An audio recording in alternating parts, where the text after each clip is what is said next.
Thursday, February 27th, 2014, Springboro Board of Education meeting. I'd like to begin with the Pledge of Allegiance.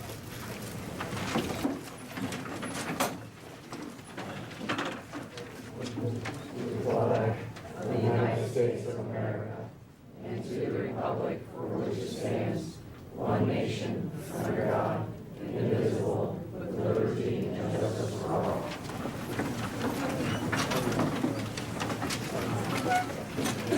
Roll call, please. Here. Mr. Petroni? Here. Mr. Logano? Here. And Mr. Stuckey? Here. Item 1.2, adoption of the agenda. I would like to make one change in the essence of perhaps enabling our guests to get out a little earlier. If we could change item 2.6 to 2.0.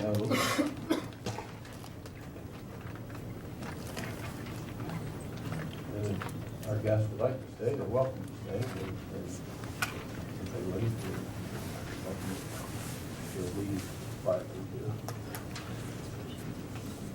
So is there a motion to adopt the agenda with that change? Second.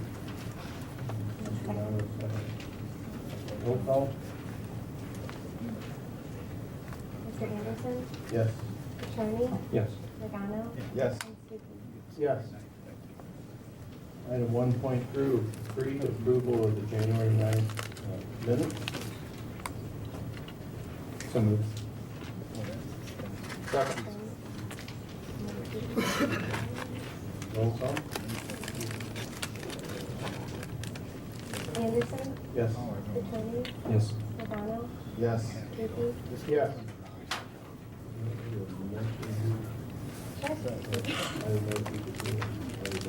Sometimes I try to look up so I can see.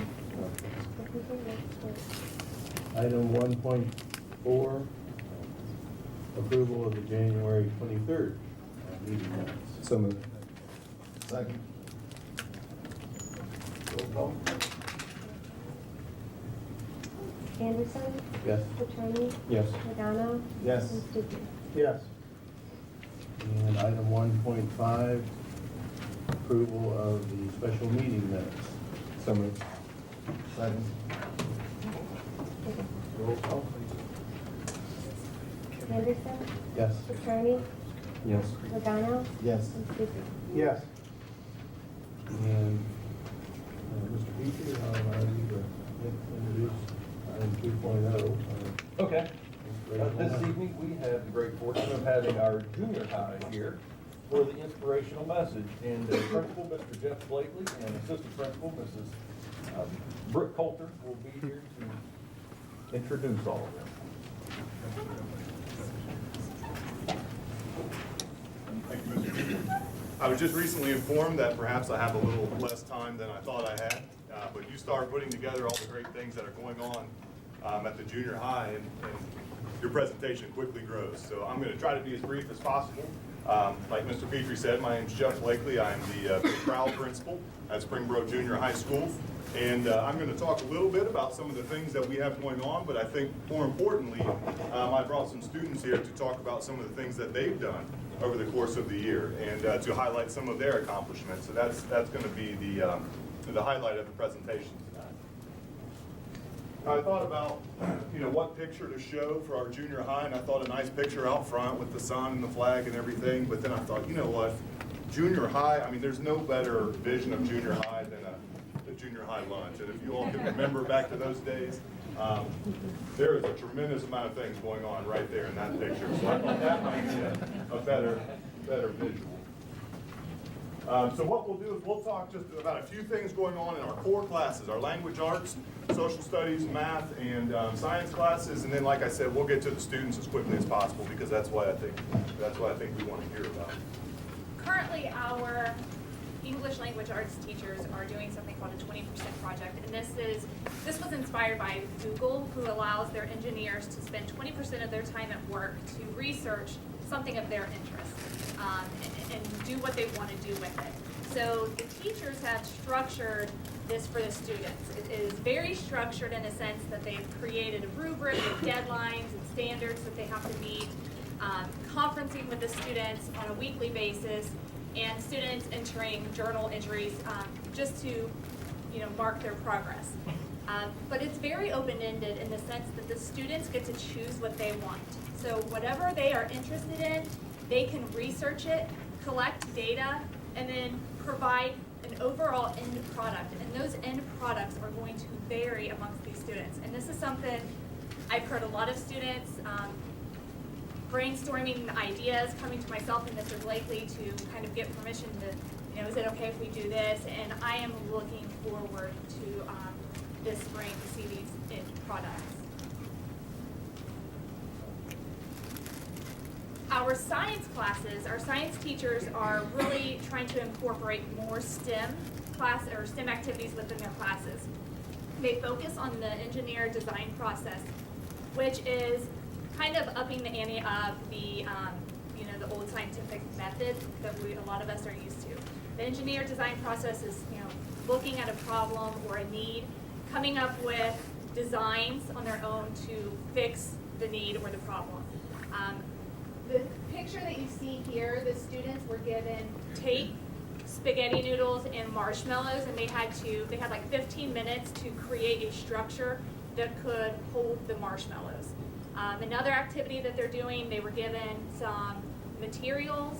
They said create a surface that would have limited friction, and then they got to race their cars. It is everything that they are doing within our science classes are really forcing our students to become those critical thinkers and problem solvers. Our math program has gone online, so a tremendous amount of the students' homework has been done online. There's resources available to them. And we've grown with this throughout the year. So this is by no means perfect right now, but our teachers have adapted and they've used it as a resource. And we've seen some very exciting things happening with that. Students are on computers a fair amount of the time, but as you can see, we still have the kids working together. They talk, they collaborate, the teachers working with them. But the resource is nice because it's always there. If the student has access to the website, to internet, they can get to the material. And again, there's a lot of resources there for them. And then lastly, our social studies. They completed, not too long ago, they completed a formal research paper, and then they do some incredible 3D models. This is just one of them. This is an Adobe Hut, I believe, but they do all sorts of things. You'll see them build things out of Legos and styrofoam, and it amazes me every year what they are able to come up with. So real quick, where we got this idea, Howard Gardner created this theory that people have a number of ways they can demonstrate intelligences. So just because you may not be naturally strong in math or reading doesn't mean you don't have an intelligence somewhere. There's a lot of intelligences that people have. And that brings me to the students. These students, although they're strong in a number of ways, I've asked them to highlight one thing that they've done that shows one of their intelligences and some of the things that we have going on here at the junior high. So we will start off with Mr. Jake Jones, and Jake is going to talk about musical intelligence. Hi, I'm Jake Jones. I'm an 8th grader at the Springboro Junior High. One of the great things that is good about being in junior high is you have many activities outside of school that you can be a part of, whether you like to do sports, crafting, any of that sort of stuff. One of the things that I love to do is I love to talk in front of people. I love to sing. I love to dance. I love to act. So last year I decided to join show choir, and what show choir is for anyone who likes to do what I like to do. You meet new people. It's a great experience for anyone who loves that stuff. It's very interesting how they put it together. You have rehearsals. We do one show for Christmas in Springboro. We do a bunch of Christmas songs and collaborate on those. And we do solos and little stuff, working on harmonies and all that stuff. After we do that, we have one musical each year. Last year we did Music Man. I don't know if any of you guys saw that, but I was really great to be a part of that. I love being a part of that show. And this year we did Guys and Dolls. And Guys and Dolls is a show about shooting craps, illegal gambling back in the 1950s. It's very fun to do. Today I just did 2 shows doing in front of the 7th graders and the 8th graders today at school. So they all saw it today. I hope they enjoyed it. I'm pretty sure they did. Not to brag or anything. But we have a show tomorrow at 7:30 and Saturday at 7:30. We're selling tickets at the gate if you guys would like to come see it, support it. It's a really great program, and you'll just get to see all the talent we have at Springboro Junior High. So thank you.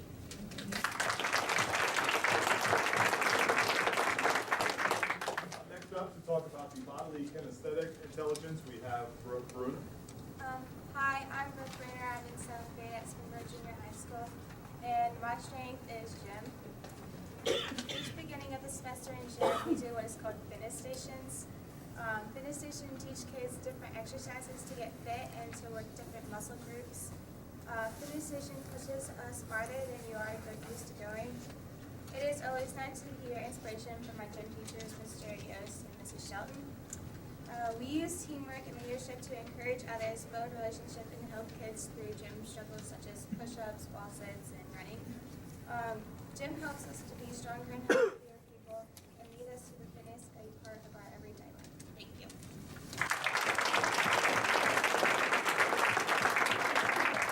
Here to talk about interpersonal intelligences, we have Taylor Moran. Hi, I'm Taylor. I'm a new student in Springboro District. I'm part of the new student group and the divorce care group.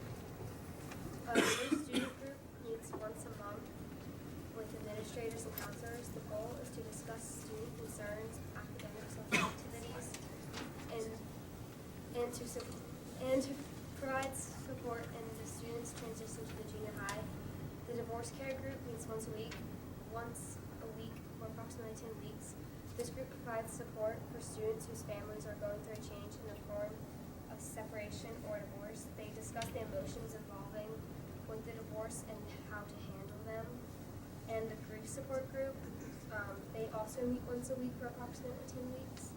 And support is provided to students who have experienced a death of a loved one. This could be a parent, sibling, grandparent, or close friend or relative. In every single one of these groups, you form a bond with the other students who are going through a somewhat similar situation.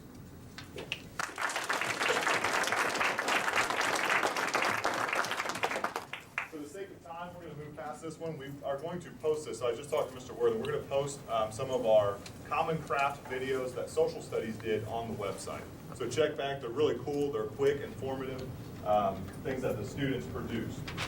Here for our verbal linguistic intelligence is David Clark, and he's going to share something that he has written in one of his classes. Hi. So my name is David Clark. I'm an 8th grader at Springboro Junior High this year. And like Taylor, I'm also new to the district this year. So I was kind of shocked when I was asked to do this meeting. After not much time that my teachers and peers got to know me. And well, I was just happy to get the invite, if you know what I mean. So, I'm here to talk about linguistics. Easy way to put that, we're all writers in this field. There's not much to that. And when I mean writing, I talk about like being able to put phrases and ideas and different words together in a way that appeals to everybody, and that it will just make sense to you and it'll want to help you read our writing. We do this in a lot of different ways. We write a lot of different papers. We've written actually 4 this year with a research paper and a memoir and things of that nature. So, yeah. We also have journal entries that we do every day or close to every day that just help us develop overall as a writer and help us polish up our abilities a little bit and just help us become better writers. So I'm here to share one with you today. Love. It is, it was, continues to be, and reigns supreme over all things. This saves, endures, and helps all things grow. So why can't we live in love? The world today would have you believe and meditate on the fact that love is common and may eventually fade away. While love should be common in the lives of all people, it is taken advantage of time and time again. To best understand the underlying and unspoken rules of love, a different perspective is needed on the world as a whole. Take in these words with great interest and allow them to work their way upon your heart. In the beginning, our world was created, formed, and became what we now know it is. We understand that point to be the beginning of time. Regardless of how this occurred, shouldn't we love the fact that in that moment, we all had a chance to live and exist at this point even today? As humans then move throughout history, we make choices of how we would act and open that door to many new things never experienced before. As the world continued evolving, the realization also came that all things may not be good. This triggered wars, deaths, and even had families pinned against one another. Yet that is where love continues to come in again. Despite all the evil that came of these things, love had to be at the forefront of every single event.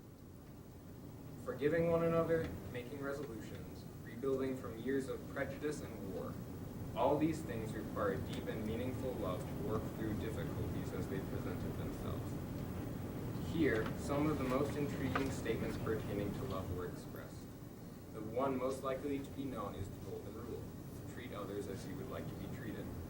This specifically requires a deeper love for a person as a friend, relative, significant other, or to the extent of a person you randomly pass on the street. This is not too much to ask, and everyone must try. And yet our long-awaited journey continues to this day. It cannot be expressed enough. Love in its many ways, forms, and names is always the same overcoming force. Neither racism, religion, sexism, differences, hatred, animosity, or any other thing in history can stand up to the power of love. We can all live by love. A great song says it best: it is all we ever need. Make it your song, deep in your heart. Thank you.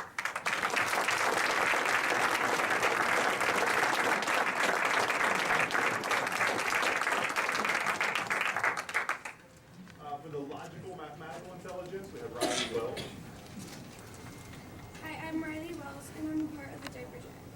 The diaper drive started when one of our teachers, her babies, was diagnosed with cancer. Babies undergoing chemotherapy need to have their diapers changed every hour. My first period class and I started the diaper drive. We made posters and also calculated the diaper total. We had set the goal to 1,000 diapers to the Children's Hospital. We reached 1,000 diapers the first day. In 1 week, we reached over 9,000 diapers. I am proud to have been a part of the diaper drive, and I hope many families benefit from this.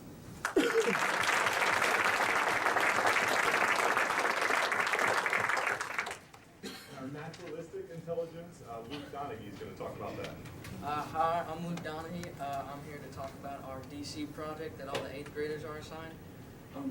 Basically, the project is where all the 8th graders, or the 8th grade students who go to Washington, D.C., have to travel through all the monuments and memorials and take pictures of certain types of weathering and erosions, like freezing and thawing, weathering and water erosion, other types of weather and erosion of that nature.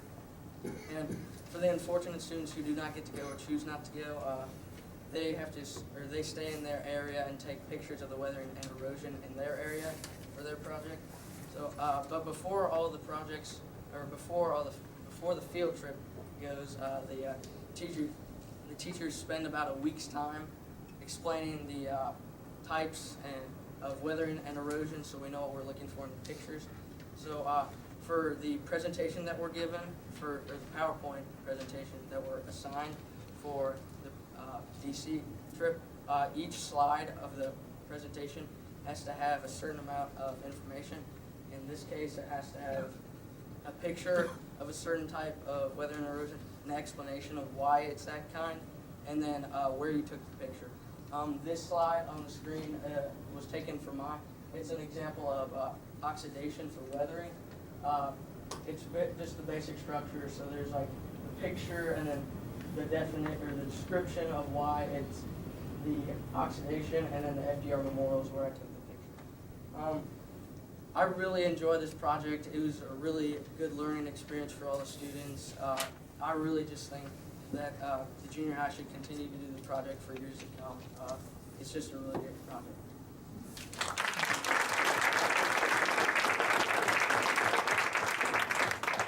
Here to talk about visual spatial intelligence are Lauren Upgrove and Whitney Watuski. Hi, my name is Whitney Watuski, and I'm an 8th grade student at Springboro Junior High. I'm Lauren Upgrove, and I'm also an 8th grade student at the junior high. Basketball season affords us the opportunity to hang out in our home away from home more than usual. This past November, we were strolling the empty commons area prior to one of our first games as visitors started arriving. We noticed how people were so interested in all the amazing artwork that was already put up in our building. And then one day, we decided we wanted to create a mural that would inspire others to our building and represent our class. We first met with our guidance counselor, Ms. Zimmer, to see if we would be allowed to paint a mural in our school. She didn't hesitate in encouraging us to create a proposal for Mr. Blakely. We then worked for several weeks on creating drafts that we wanted to share with him. We sent him an email and requested a meeting to present our proposal. He was eager to meet with us and wasted no time to giving a thumbs up to our idea. We then sought the expertise of our art teacher, Mrs. Krause. She was so excited to help us gather the materials and pursue this project. We were overwhelmed by how much she trusted us with all of her supplies and how willing she was to both jump in and advise while also letting us take this on as an independent project. We wanted our mural to represent both classes that attend the junior high this year. It connects our life as Panthers here in Springboro to where we are headed and all the opportunities that lie ahead. We felt that this quote by Ralph Waldo Emerson best encompasses our hopes for our classmates. Do not go where the path may lead. Go instead where there is no path and leave a trail. We are so grateful to have teachers that motivate us to maximize our potential in creative ways like the 20% Project. We are so grateful to have administrators that not only encourage us to apply the skills we have learned in creative ways. We are grateful that our school is a type of place where we feel comfortable exploring these possibilities. We are proud to be representing a class that we think is so well-rounded and diverse in talents and skills. Ultimately, we hope that this image will motivate them and all the future junior high students to let their creativity inspire others and to take their own path.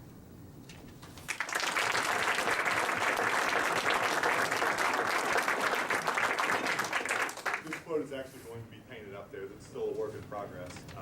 But thank you for your time. I hope you have enjoyed this as much as I enjoyed working with these students to put this together. If I were you, I would get every single one of their autographs before they leave. They have already done amazing things in so many areas, and I mean, I'm just excited to see what they do from here. So thank you for your time. Thank you guys for all of your hard work and for making this happen. We're done.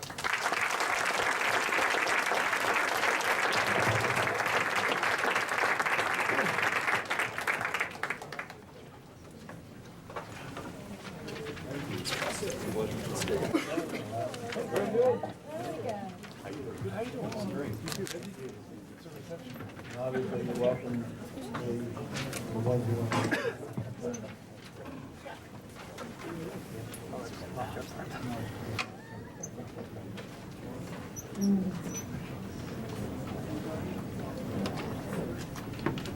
want.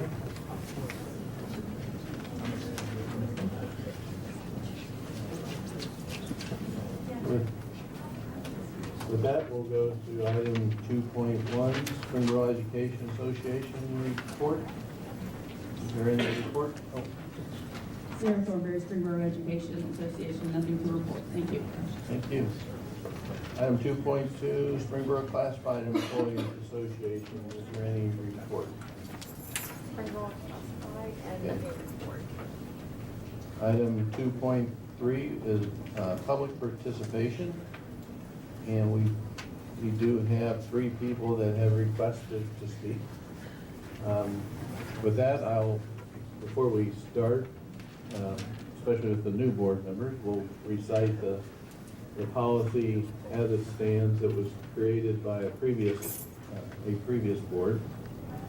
And this is regarding to the public participation. Each person is limited to, what we'll do, it's 5 minutes total. What we'll do is we'll have a limit of, well, we'll have 4 minutes, and then if Ms. Floyd would then alert the speaker to that effect, and then you basically have a minute to kind of wrap up, so to give you a little heads up. We will conclude after the 5-minute time period. Participation must be related to the board work session agenda items at the board meeting. And the board president may interrupt, warn, or terminate a participant's statement, and the statement might be personally directed to an individual, abusive, obscene, or irrelevant. So I'm sure none of those things will take place, but just so that everyone's aware of the standard board policy. With that, will Doug Wiedemann, if you would recite your name and your address, and you're welcome to come to the mic.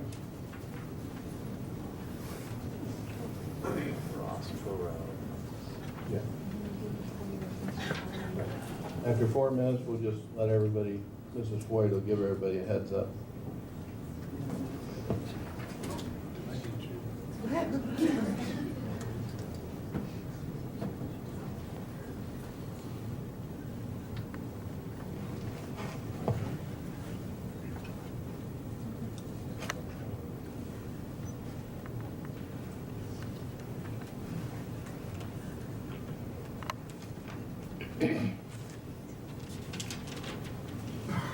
My name is Doug Wiedemann, and I live at 330 Wellington Way in beautiful Springboro.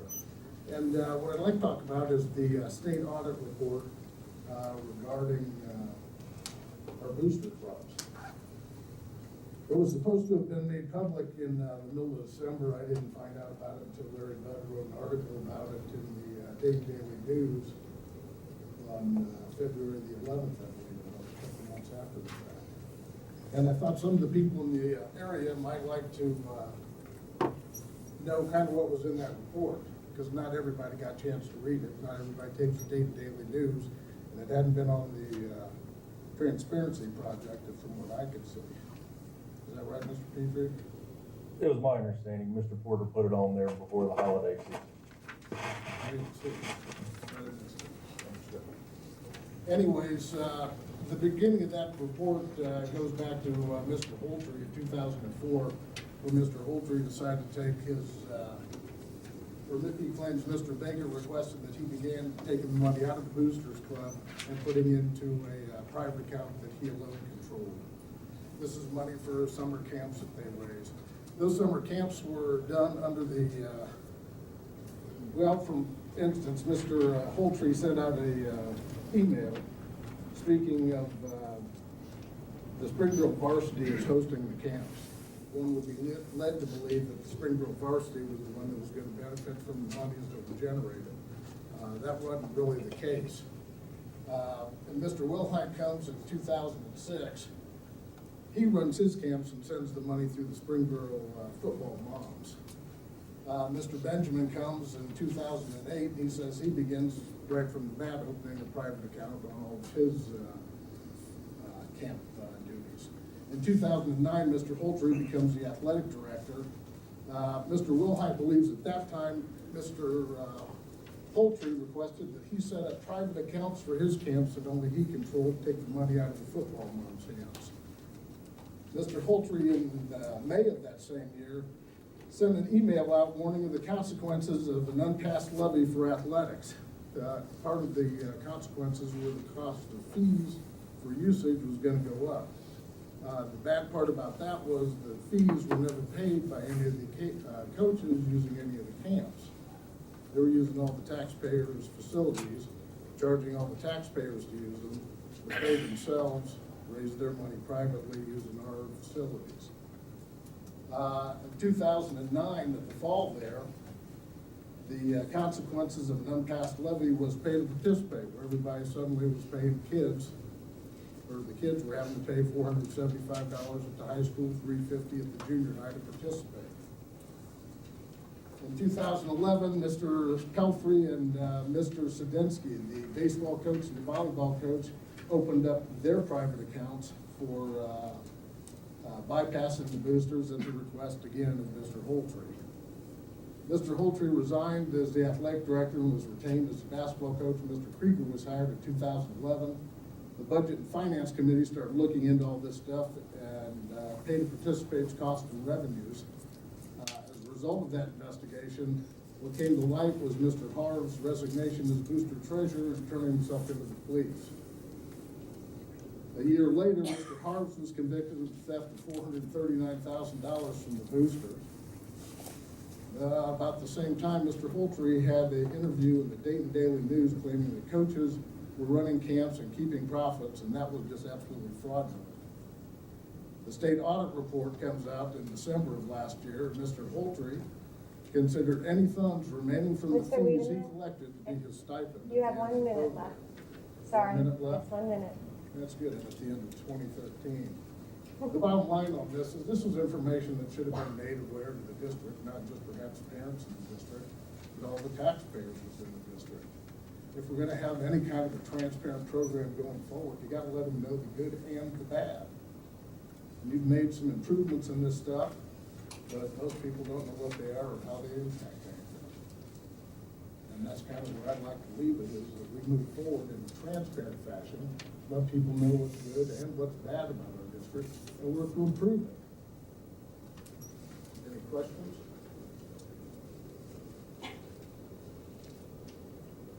You're good. Thank you. Thank you. Okay, the next speaker would be Kelly Cole.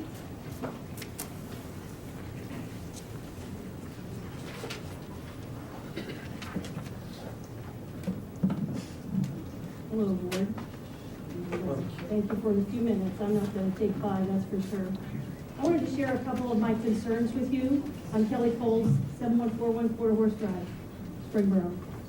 According to a Springboro teacher that I was talking to the other day, there's a major stress over not having enough days to teach students. As I spoke to this teacher, they stated that both the students and the teachers are very concerned that our students are shorted approximately 10 academic days due to snow days and late start days. Even if the governor grants more snow excuse days, we should strive to do better. Even if the governor, well aware of our Ohio's C- national academic ranking, we should still do more for our students. We should all be concerned about our grades, both nationally and locally. Our gifted coordinator years ago told us, the board, that approximately 40% of our students were considered gifted. That being the case, when you look at last year's draft of the rating system, our gifted students got a D in adequate yearly progress. Can we really afford essentially 2 weeks less to educate our students?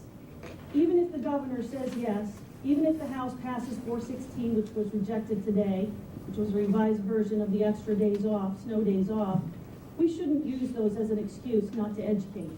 The taxpayers pay for these days. The students deserve these days.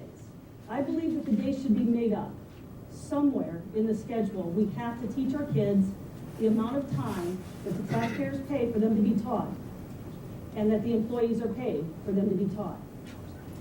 The second concern is that I really want to ask a couple questions just for you to consider. I would like to know why, for the first time ever, in Springboro, the district sees the need to appoint a parent to the policy committee. I would like to understand how this parent was chosen. I would also like to ask why this appointment was not open to the general public to apply. What does this appointee have that no other parent or Springboro citizen has that would benefit Springboro students? Why do you think this one parent represents all Springboro parents and citizens? Does this board understand that you are ultimately responsible for the policies of this district, and that even outside influence doesn't change that? I would expect that if you want parents to be involved in policy, which is one of your 3 jobs, that you would invite other parents to be a part of that policy committee as well, and not just someone who contributed to your political campaign. Thank you. Thank you. With that, we have Don Miller.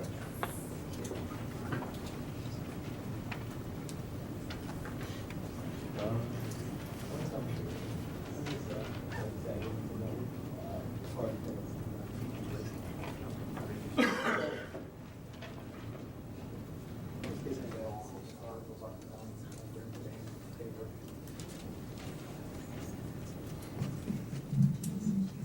On this side of the microphone. My name is Don Miller, 290 Clear Springs Drive. I'm a former board member, parent of 2 Springboro graduates with the child currently in the district. Many of you have probably heard of the Anonymous Panther, a legacy started by the Springboro High School student in the past that continues to strive today. On February 5th, the Anonymous Panther contacted the Springboro Board of Education via email to ask for support for some upcoming events and explain the mission of this legacy, which is to, and I quote, spread positivity and impact the lives of each and every student directly on a personal level. I have to say I was taken aback when I heard there was a problem between the Springboro board member and the Anonymous Panther. Who would ever want to bring negativity to such positive efforts? Why speak poorly about the good things the student is doing? I didn't want to take the gossip for truth, so I requested the public records. And I have to say I was dismayed. Not shocked.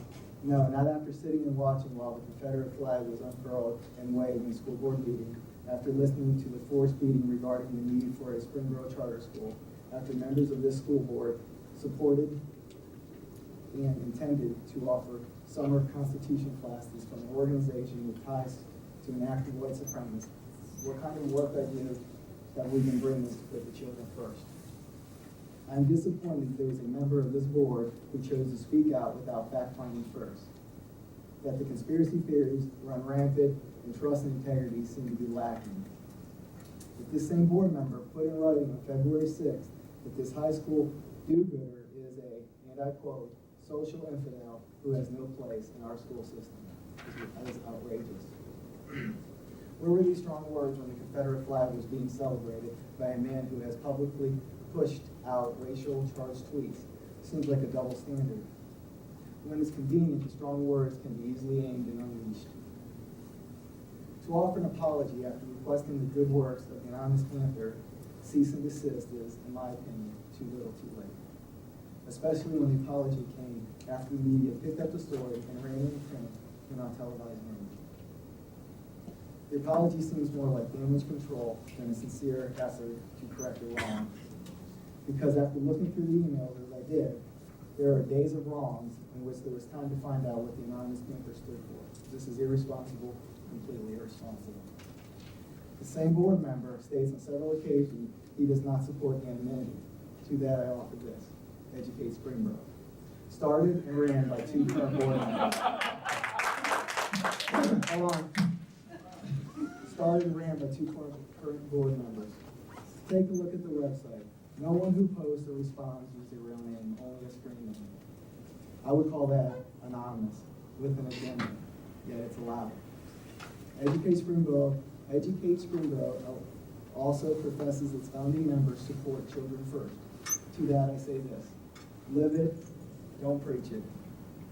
I challenge you to follow the lead of this insightful and inspiring Anonymous Panther student's legacy, Mr. Petroni, be the change, not the problem. In the military, we have a saying: lead, follow, or get out of the way. Mr. Petroni's your harsh and bullying tactics are not reflective of the type of leadership that should be running this district. Maybe it's time to think about getting out of the way. Thank you.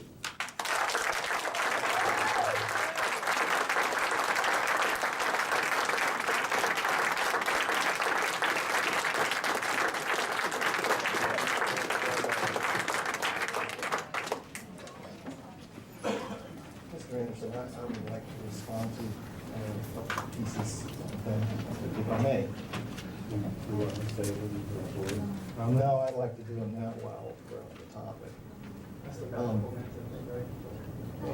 Go ahead, you're not done. You had, we have 1 minute left and I stopped it. I wasn't talking, I was just waiting. Oh. Well, I guess a couple things. First of all,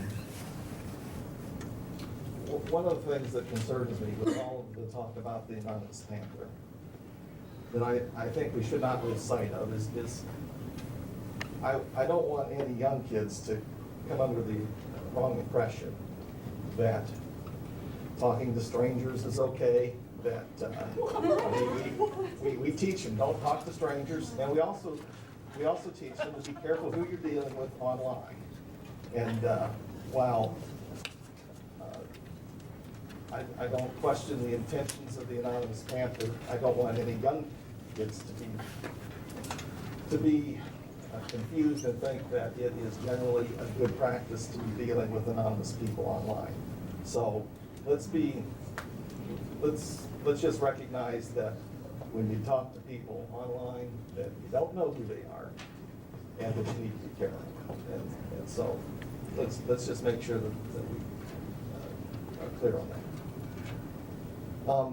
The other thing that I think one of the most important acts of kindness is the act of forgiveness. And Mr. Petroni has apologized for that. And when somebody does somebody wrong, what we expect is that they repair that injury as best they can. And then we hope that that person will forgive them. And from the response that was given by the Anonymous Panther, I think that that's happened. Now, what disturbs me more is that while the intent was for all of the, it was to promote acts of kindness, there's been a lot of acts of unkindness in this whole affair.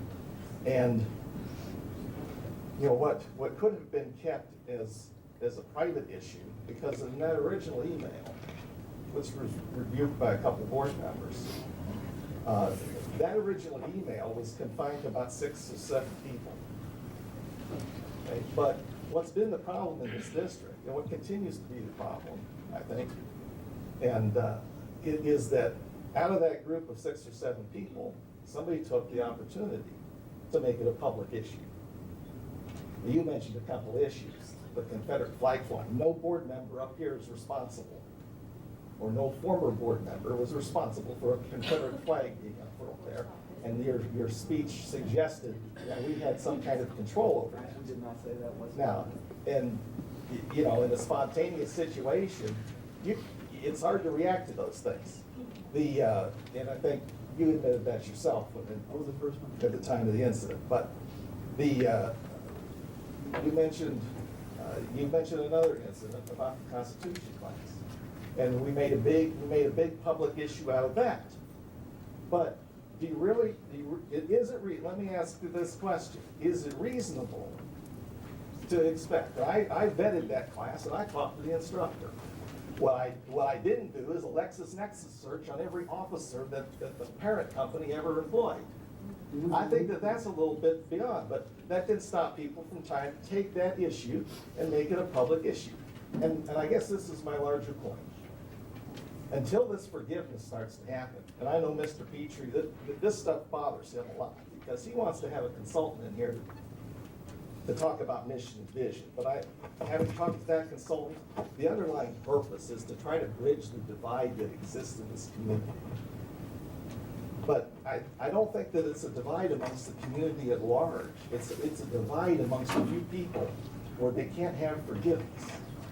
And so that's the most disappointing thing about this Anonymous Panther thing, is that we can't seem, yes, there was a mistake made. The Anonymous Panther provided forgiveness, and it doesn't really need to go farther than that. But we keep trying to make these political issues because the adults don't seem to be able to forgive themselves. And so that's the thing that I regret most about this whole incident. And, it's a couple weeks old now, and I think it's time to move past it. Why don't you just conclude? To me, I hear you saying, Mr. Don, but to me, it's about accountability. I teach my kids accountability. And, I've watched plenty of military officers, watched plenty of high-level people that, quote-unquote, make mistakes. There are some things that you can't recover from. And I'm sorry, I hold you guys, as I held myself when I was here, the biggest charge you guys have is protecting the students and supporting the students. It's not about the constituents. It's not about who's going to support you in an election. To me, it's all about the kids. That's why I ran, that's why I was here, and that's why I stepped down, because I didn't see it that way anymore, to be quite honest. But to me, if I am trying to set a role model for my kids, and there are words that are stated like that by board members, that's not somebody that I want representing my child. That's what I feel. Thank you.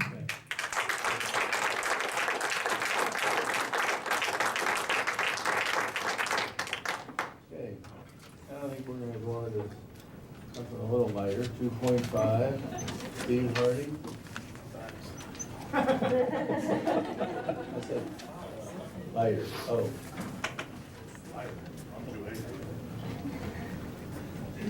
Went that way when I played football. I had hair though. Yeah, so did I. Good evening, board, guests. Thank you for giving me a few minutes. Most of you know I'm Steve Hardigan, president of Pee Wee Football. Pee Wee Football last year, we had 365 kids in it with 16 teams. As you know as well, with this district growing, we're going to keep growing. We couldn't be successful without the support of our parents or the community help. The Cook Family Fun Day, Clear Creek Township, City of Springboro, and especially the school district. I mean, all the way from the AD we deal with all the time, the business manager dealing with just custodians and everything that we do there. The board support, getting Wade Field done, putting all the cohesiveness together.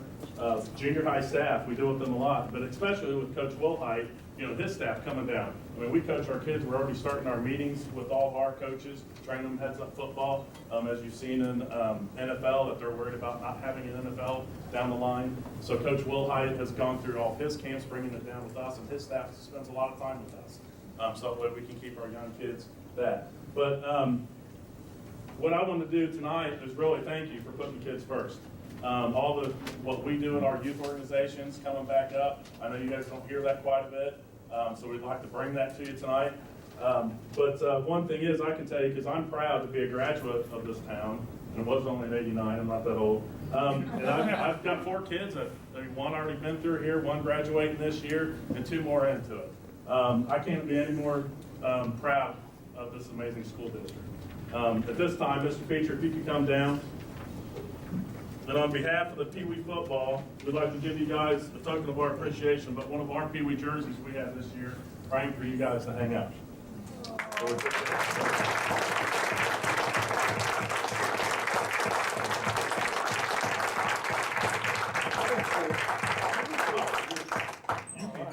I'd like to take this time, though, to thank Steve. Since I've been here as superintendent, we've gotten to know each other really well, even though he likes to kid me and rib me often. But he is 100% committed to the kids in Springboro. That's exciting for me. There's many Sunday mornings we'll get a call early in the morning. Hey, can I get the key to this or get the key to that? And John and I are scrambling, but he is always there. He stays till the job is done, and he puts the needs of kids first. So you know what? Thank you so much for all of you.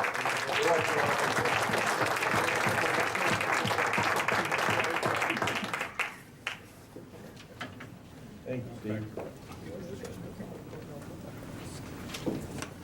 With that, item 3.1, treasurer's report. These are just the financial statements for January 2014. Any questions? Oh, where's your, I'm sorry. You got it? The budget report you have, I'm just trying to, since it's a new form, it's called monthly budget to actual, I think, in the form of grade. Yes. I'm just trying to get to the end as a question where you have actual versus 5-year forecast. Are we Is this running in theory on a projected basis about 500,000 behind, give or take? Is that the 7,500,000? Sorry, I didn't hear the last part. Is the, on the actual bottom line, 7,500,000, there's a 5-year number, so right at 8,086,000. Is that, are we suggesting that based on the 5-year forecast that was presented, we're $500,000 off on projections? Is that, what's that kind of forecasting out there? Is that what this tells me? Well, what I'm trying to do is, this was the first time Yeah. I got to this report, and I Sure. knew you had been asking for something like this. It's great, So- actually. So it's a little bit rough because of the, from 5.04 down. I was trying to use the 5-year forecast that was approved in October, and it has not been modified at all yet. And the renewal, the reduced renewal levy is actually at the bottom, so it wasn't in the top numbers. So I was trying to go through and adjust those to make where it says the 5-year. I was trying to adjust those and make those what I believe they actually are. So there might be some other changes. It should be a little bit more fine-tuned next month. Okay. But what I tried to do was use the software that we've been talking about. And I had to pull this out of the software, and since the software isn't completely populated yet, so this was the best I could get it to present for you right now. But there's actually a lot of places that we are over and under. I did a little spreadsheet to kind of show where we were over and under that I could share with you. But basically this is about as close as I could get it right now based off of the information I have right now. No, I mean, the over-under I would expect, since no one's probably looked at the district in 10 years like this on a monthly basis, so I think it's great, and it's good for transparency. I was just, so next month possibly, if I'm just honing in on a quick number, and if the public were honing, the last number is 7,500,000 versus your 8 million on those two columns, if those, that 7,500,000 continues to go down, that means we're probably running a little bit below what we thought we were gonna forecast, and we're probably spending more than we're getting in. Is that, it's simple? 75 is the bottom of the report, right below ending cash balance, on the far right.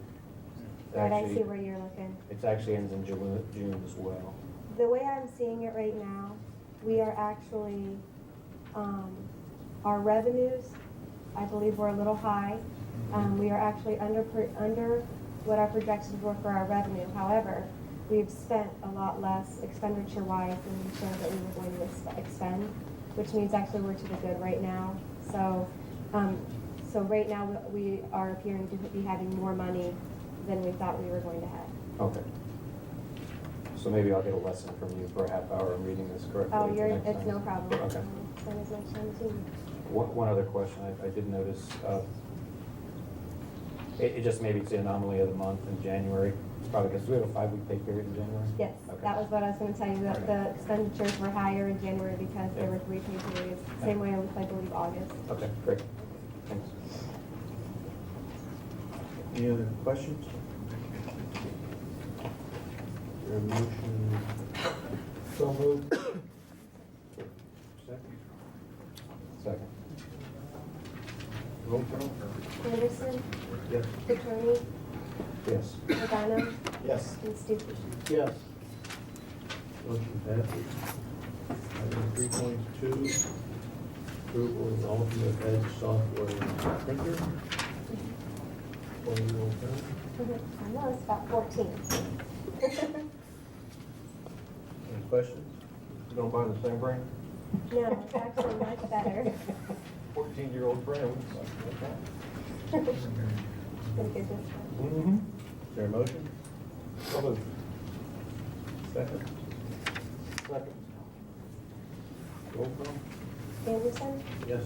Petroni, Yes. Regano, Yes. and Stuckey. Yes. Motion passes. Item 3.3, approval of New York Life Employee Paid Benefit Agreement. I don't know if you guys had time to look over this or not. I did want to note one change on this.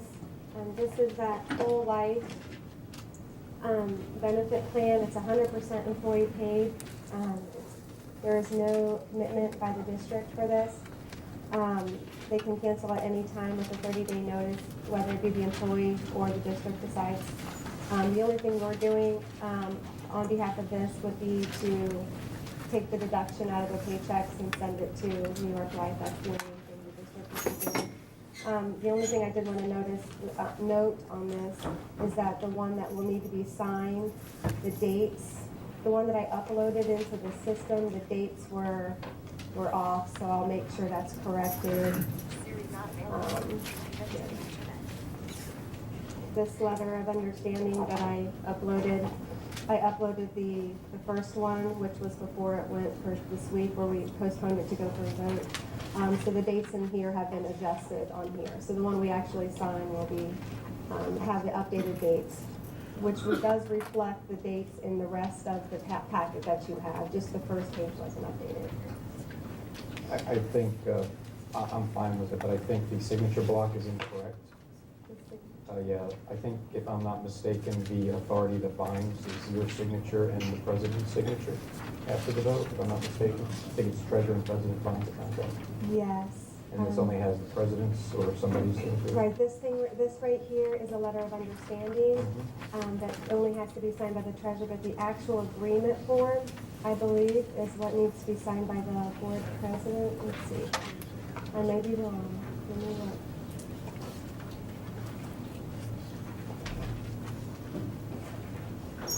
Just want to make sure if they want it, you give them the correct authority. Do you know by chance? I'm sorry, this is Mr. Fernell. He's actually here with New York Life in case we had any questions. It looks like it's supposed to be signed by the board president, maybe, and I don't see a line for that. Excuse me, my name's John Farnham, Life. That decision, I think, is a board decision. From New York Life standpoint, we asked that an authorized representative of the district sign it. So how you all determine who's authorized is really the issue. Okay. Well, can we just add another line and we'll just both sign them? I would agree. Is that okay? Yeah, no, that's We'll do that. Thank you. Thank you. Any other questions? Any motion? So moved. Second. Roll call. Anderson? Yes. Petroni? Yes. Regano? Yes. And Stuckey? Yes. Motion passes. Item 3.4, approval of 5-year forecast consulting agreement. Any questions? Questions on this? Yeah, I have a couple. Do you want a motion a second before we discuss? You just fire ahead. Well, first of all, Ms. Floyd, thank you for answering my questions during the week. I appreciate that. I just want to be crystal clear on what this contract's about. Are we outsourcing the preparation of our 5-year forecast? No. No, absolutely not. Okay. So what is the purpose of the contract? Okay, well, basically, they're a resource for public schools. They are able to get the most updated information from all sources and pull it in together, readily available for schools to use. So, for instance, the most updated House bill language or funding formula information, trending, they find all kinds of things that are going on in the community, in the state, and they let us know different kinds of things that are changing. They also own the software that over the half of the school districts in the state of Ohio use. They own the software. The software is very difficult to use, very difficult. And so they're able to be a resource where I gather all of our information, we discuss all of the things that are going on in our district, how we're going to be budgeting, the revenues we believe we're going to get in, and then they consult with us to help us find where to put the information in the software, what the information means. There's all different kinds of things they can do. We can do monthly analysis with the software. It'll provide us with a lot of charts and graphs that are easily understandable for the public. They update us, like I said, on information, the latest information on school funding. They can help us update the real estate collection and trends to tell us what that means for us as far as how, if we look like we're going to be collecting what we think that we're going to be collecting. There's so many things that it does. I've used them for so many years. I couldn't really tell you everything that it does, but it's a very useful tool. And it'll make those 5-year forecasts very sound. But it's a conglomeration. They work with the treasurer, the superintendent, the board, and then ultimately the public. If I could comment from the operational standpoint, not the budgetary. Right now, in the name of transparency and bridging the gap with our community, we reduced our budget each year by $1.3 million. There's a lot of questions if that was a good decision or not, if the money's actually there, if the district is secure. On the taxpayers' behalf, who expect that money and have the confidence that it's there, this is going to give us modeling that we do not have access to the way that we do it, and we have not done in the past. And Mr. Petroni in the Budget and Finance meeting made those comments himself, that this is going to be some of the flow charts and things of that nature that we need so that we're able to truly see, in layman's terms, where all of the money is that is the taxpayers' money. So I realize there might be some distinction out there, but at the end of the day, this is a tool which is very common in private business, which we seem to be held to that often, that they bring in separate accounting firms to justify and verify the funds they have in play. So quite frankly, I see this from an operational standpoint as just another form to bring validity into the situation of how this district is run, so that the taxpayers realize that the money that they have been told is there is actually there and running the district the way that it used to be. Maybe you can address this issue. Long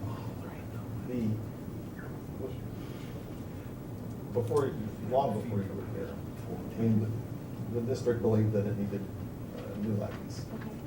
And when we really dug into it and we got into the forecast assumptions, we found out that the forecast assumptions really weren't reflective of the current environment. And so what it took was, I guess, a hands-on approach to developing that forecast. And so I'm a little bit concerned that if we have an outside firm out there collecting all this information, that we're going to lose some of that hands-on. For example, one of the things that Mr. Petroni did to try to get a handle on growth, he actually had the city planner, the township planner, the county auditor come in and give us their assessment and their feel from what they were seeing, with respect to housing starts, with respect to other development that was coming on. And so we had that information directly from those folks, as opposed to just going out and looking at some statistics. Right. And so that gave us a real good feel. It gave us a good feel and a lot of confidence of what we should project with respect to growth in enrollment, what we should project with growth in revenue, and that kind of thing. And so I don't want to get away from this place where we are, where we're the ones who are interacting with these folks so that we understand and can explain and can express with confidence to people what the forecast represents. And I'm a little bit worried, and maybe it's an unfounded concern, and you could just tell me that I'm off my rocker here, but I'm a little bit worried that if these guys go out and do all this work, that we're going to lose some of that one-to-one contact with that forecast, and we may lose some of the, at least amongst the board, some of that confidence in the forecast as it's developed. Let me ask you this question too. You're asking for a 4-month term. Right. Is this an initial installment of what you think is going to be something that is renewed over and over again? Or is this something that is going to get the software set up and established so that we can use it? From Loveland, where I came from, we use them every year. And they're an outstanding tool. They have all of the most updated information on a yearly basis, not just one time, and then you never need to use it again. Things are changing all of the time. And as a treasurer with many other things to do as well, sometimes it's hard to know every in and out of all of the things that are changing in legislation and out in the funding formulas and things. That's what they spend their time doing. However, they don't go out and do all that work for us. I still contact the county auditors. I still talk to and collect information from ODE. I do all the background work. I collect all the information.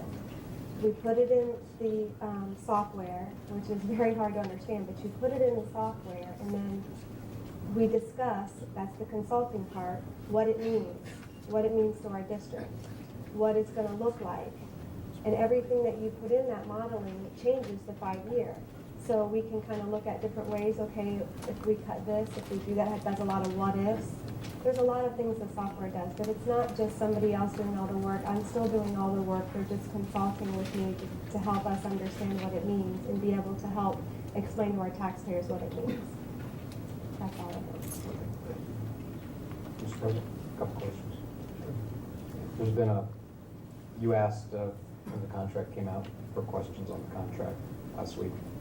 And so I raised a couple, and I'm glad there were some of the terms like levy modeling and things like that were removed, because I didn't feel it was appropriate for us to be having those discussions, really.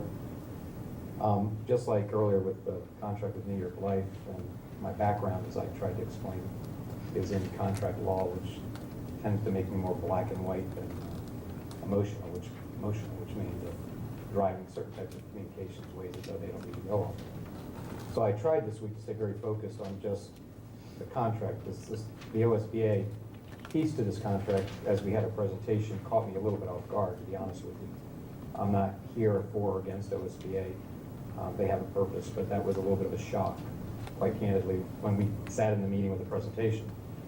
That said, I think the services you're looking at here, as I said in the Budget Finance Committee meeting, I think they'll be good for the district for a time. Whether it becomes a continual contract like Lovin for 14 years, we'll let other people decide that after when my term expires or whenever I have an opportunity to do so.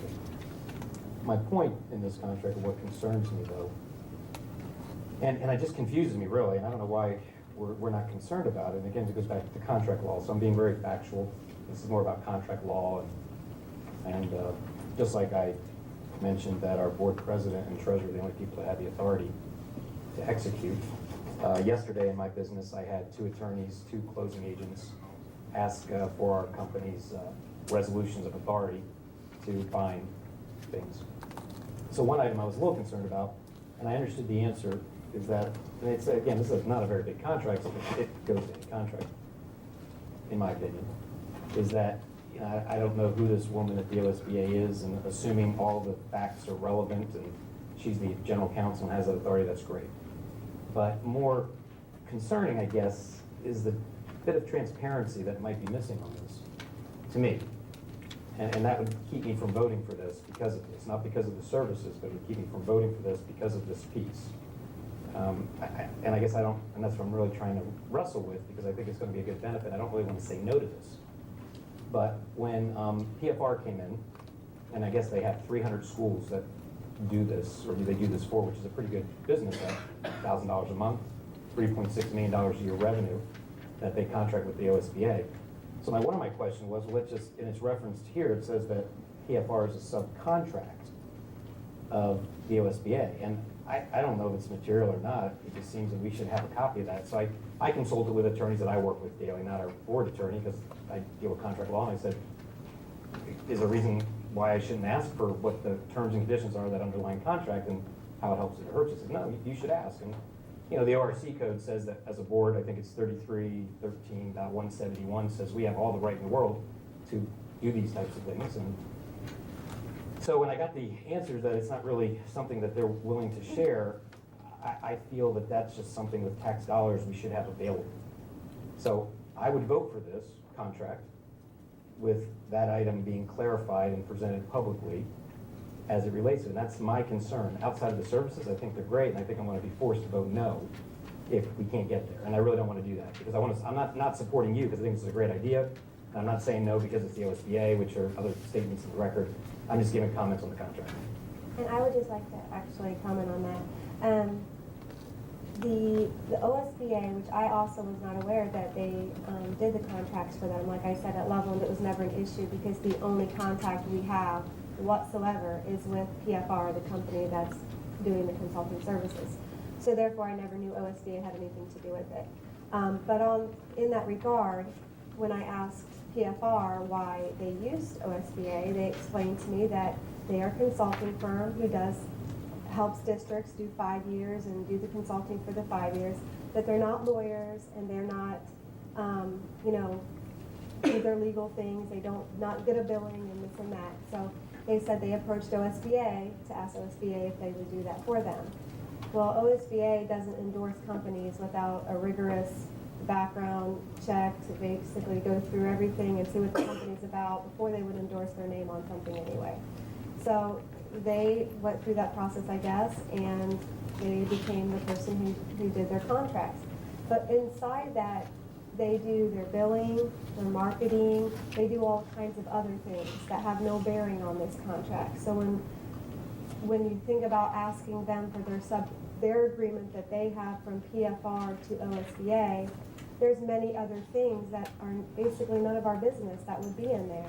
So I didn't feel comfortable asking them. It's not that I asked them and they said no. I didn't feel that was good business for me to ask what they have between PFR and OSBA.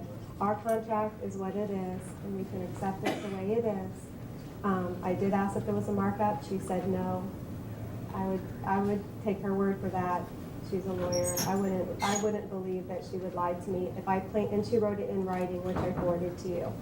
So it's basically the contract that we're looking at, and I don't really feel that we should be asking what their contracts that they have with each other. We'll disagree to that, and I appreciate your position. And I guess markup really, it's a matter of $1,000 goes into OSBA, what goes out to PFR.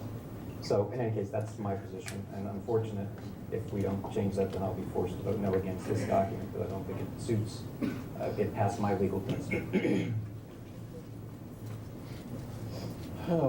One item I made a mistake on. I skipped a subject. Big important one. 2.4? Yeah.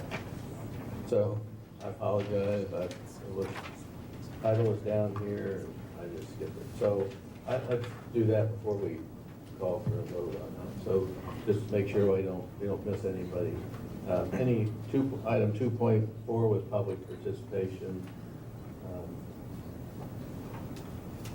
Anyone?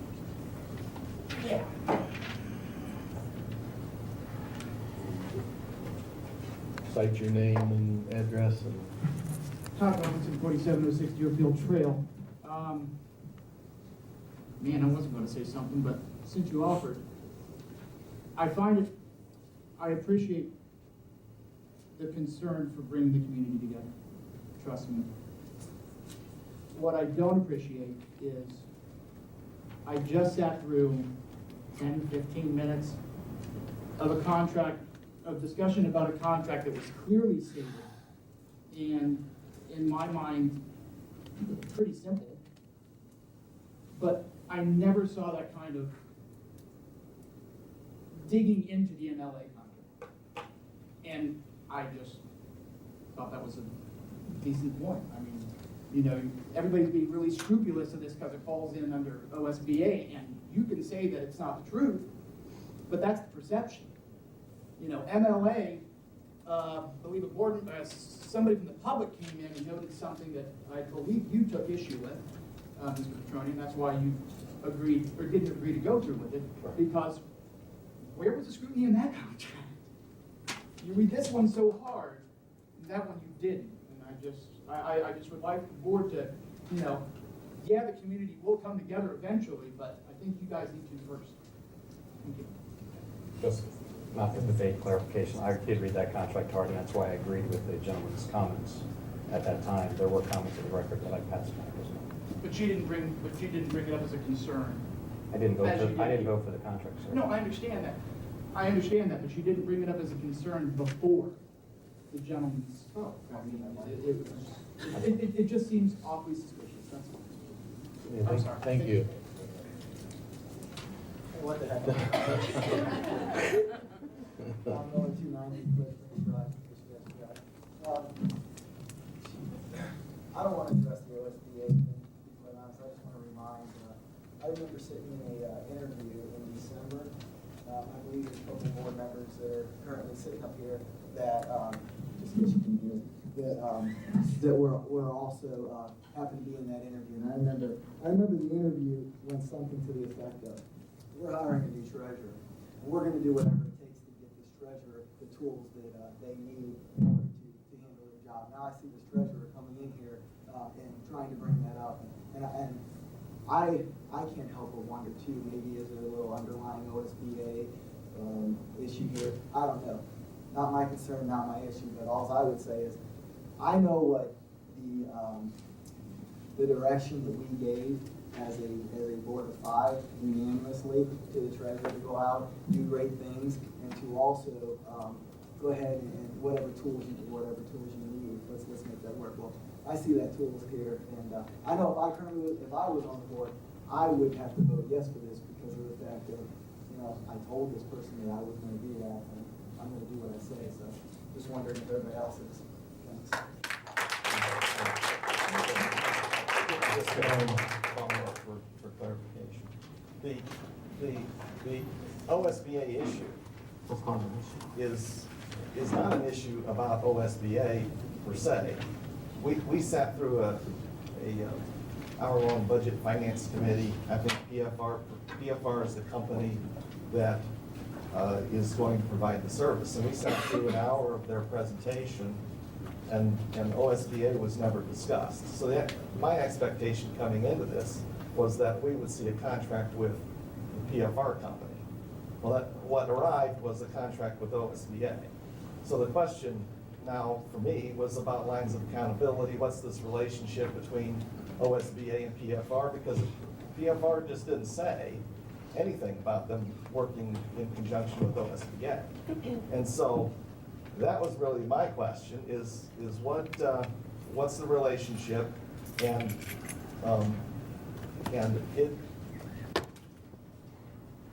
if OSBA is the general contractor and PFR is the subcontractor, then I'm okay with that.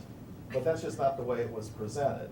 And so we were trying to understand what's the arrangements in this contract. So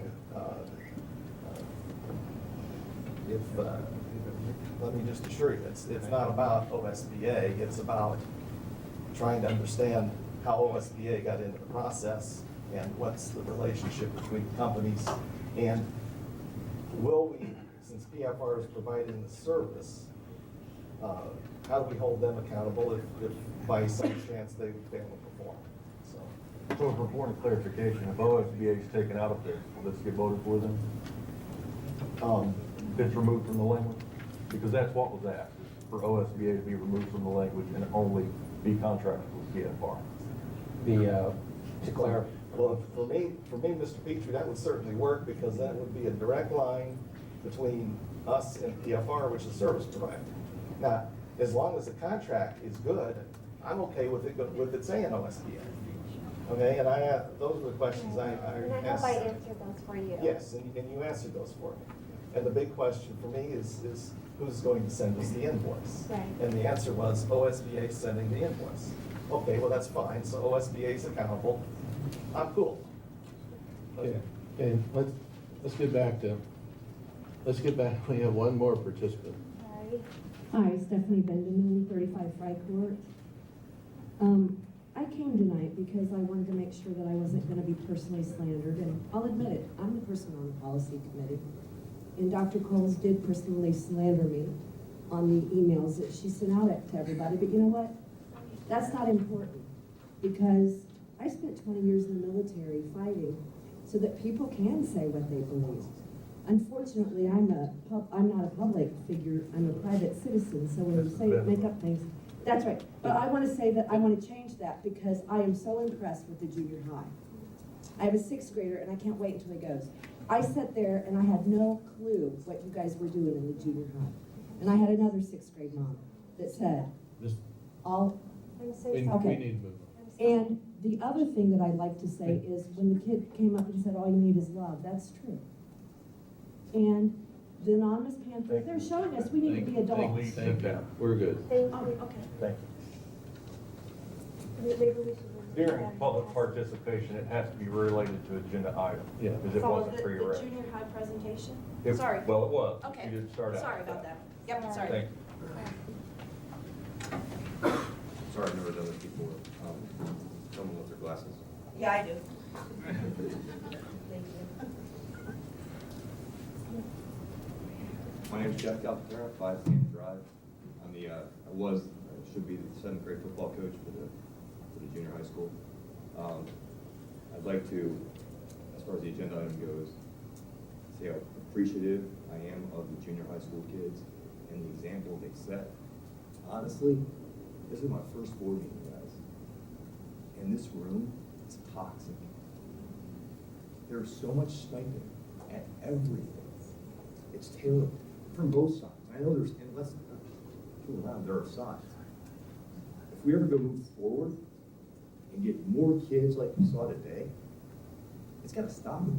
So I'm just asking for a little civility. I wouldn't want to move this district if I was coming in from outside and seeing this. So I hope you guys can learn from the kids. Thanks. Thank you.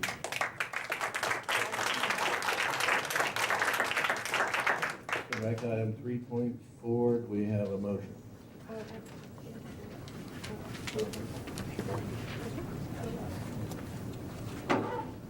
So moved. Is there a second? Second. Roll call? Anderson, Yes. Petroni, No. Regano, Yes. Stuckey, Yes. Motion passes. Thank you. thank you. On to the superintendent's report. Okay, here we go. The district calendar, I'm asking to amend that. This would be the 2014-15 school year. Originally, we have it just as it was this year, that Dr. Martin Luther King Jr. Day and President's Day would be makeup days in the event we have inclement weather.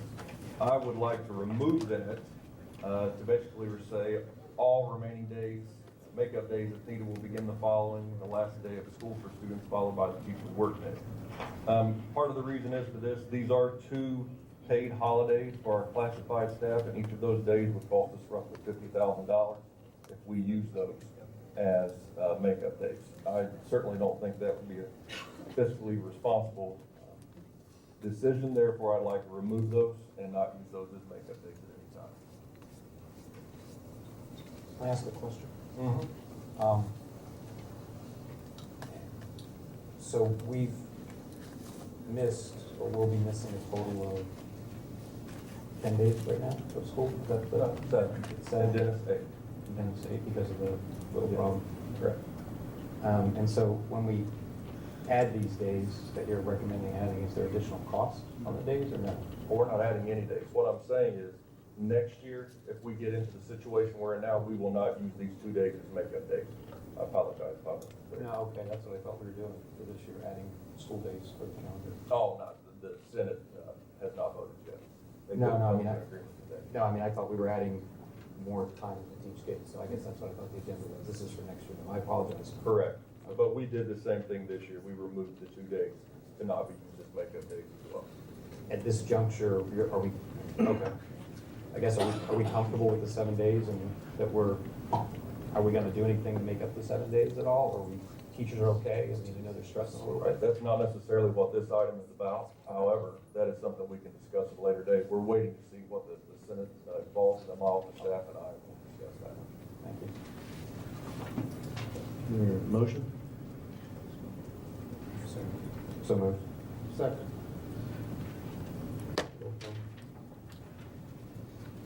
Anderson, Yes. Petroni, Yes. Regano, Yes. and Stuckey. Yes. Okay, moving on to 4.2, approval of donations. I'd like to request approval of donation of $500 from the Springboro Fraternal Order of Eagles, number 4014, for the April 2014 track and field meet. So I know Mr. Lewis will enjoy that, putting that towards our track. your motion? So moved. Second? Second. Roll call. Anderson, Yes. Petroni, Yes. Pagano, Yes. Stuckey. Yes. Motion passes. Mrs. Benson, item 5. Human Resource. Good evening, Lee Benson, Director of Human Resources. The following actions are being brought forward by Mr. Petrie for board approval. We have one item of termination. We have approval for a classified employee. Items 3 through 12 is to employ classified substitutes. Items 13 and 14 are for temporary athletic.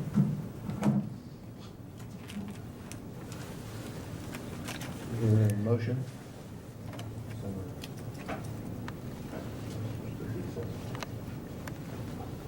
Roll call.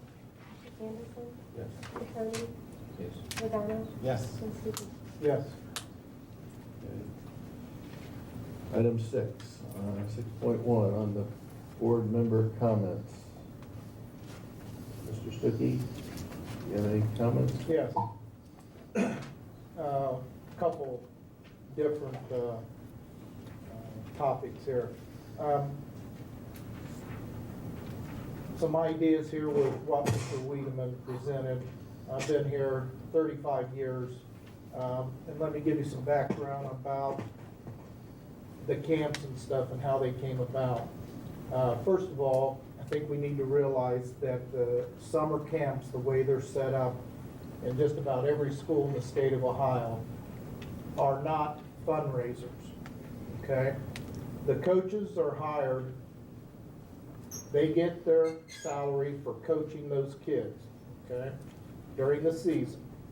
A lot of them obviously have a stipend or another salary for the weight room, okay?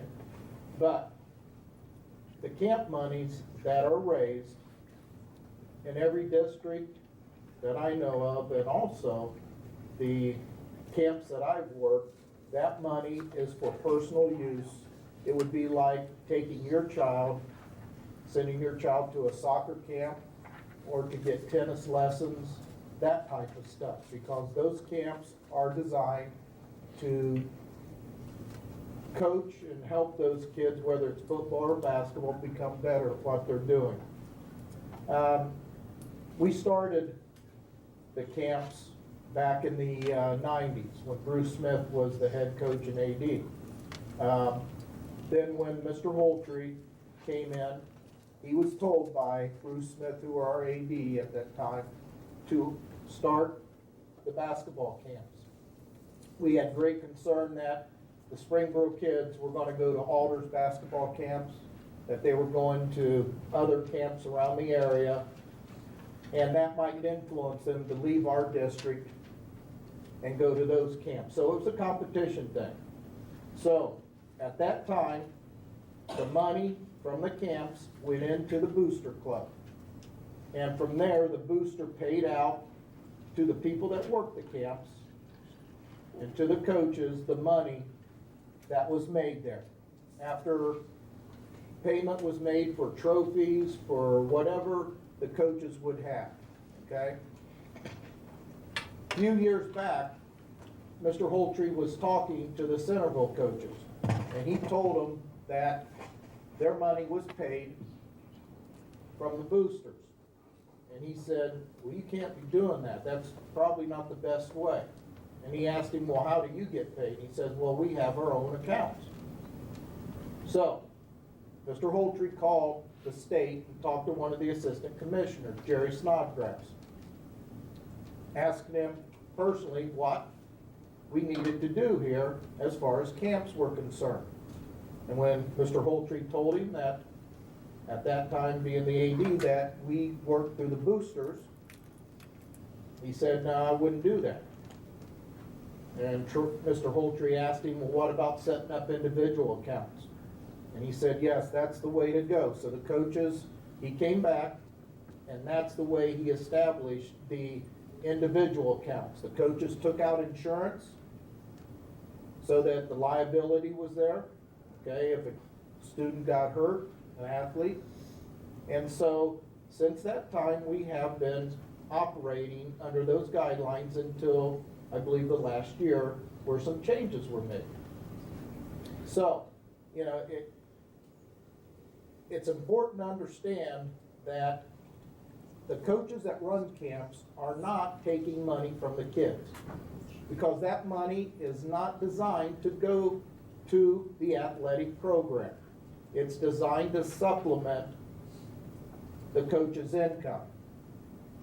Now, if a school district would decide to change that and pass policy, you cannot go into our policies and see how camps are supposed to be run. There is nothing at the state level that says camps are to be run this way. They are run differently, but in almost every situation, they are not a fundraised situation. They are helping the coaches to supplement their salaries with the camps.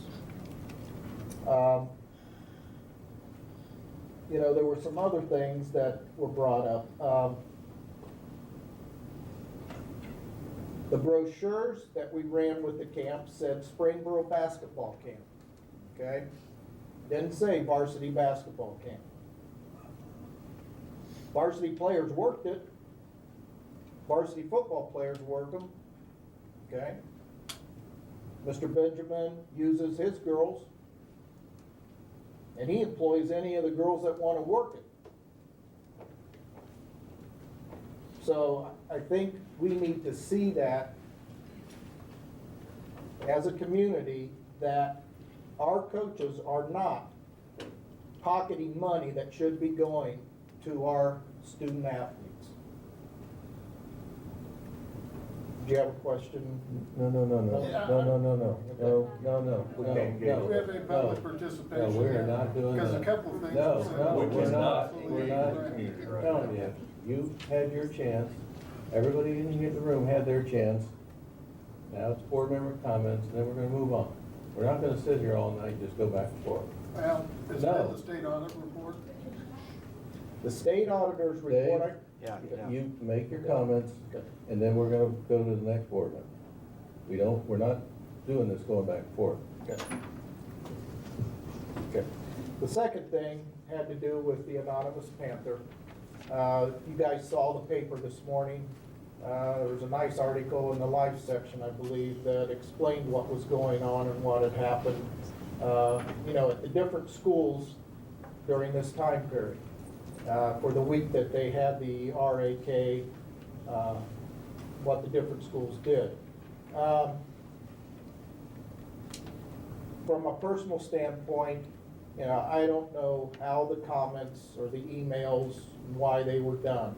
But I know for a fact, as a past teacher and educator, and now a member of the board, that there would have been severe discipline had that occurred. And I know an apology was made, and I'm glad. I'm glad that happened. But I just, you know, for that to occur, it shouldn't have, and I think we all know that now. I applaud what the Anonymous Panther has done.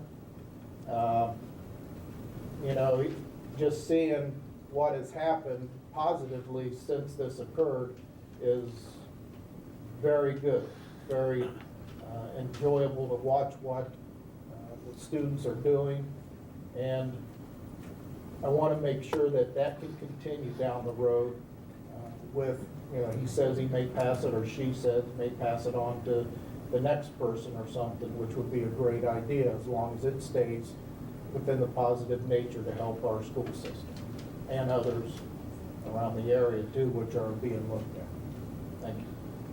Mr. Petroni? Thanks for your comments, Dave. I have nothing else to say, seriously.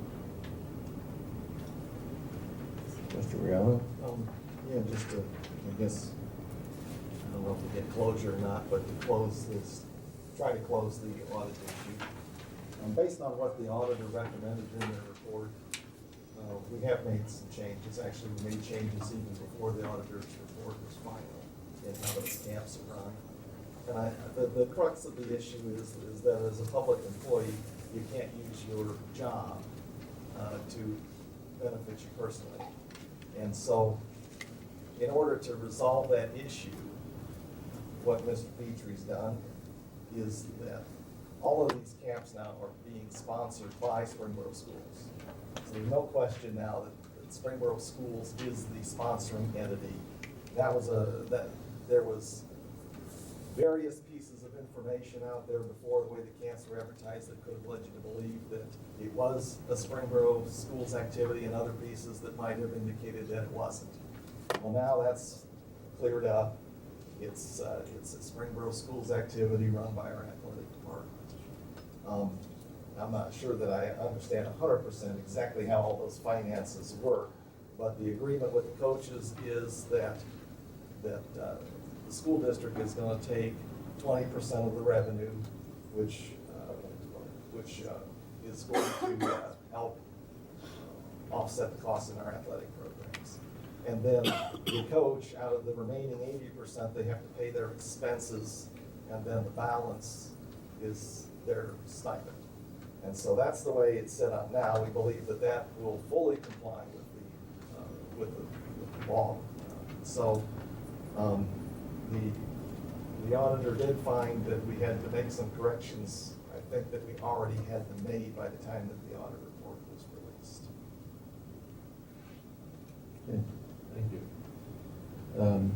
I have a written statement from Dr. Malone that I'll just read. I apologize for not being present at the meeting this evening, but I am recovering from hip replacement surgery, which took place this past Tuesday. While I'm not able to attend the meeting, I do want to make some comments regarding the recent emails between the Anonymous Panther and one member of the Board of Education.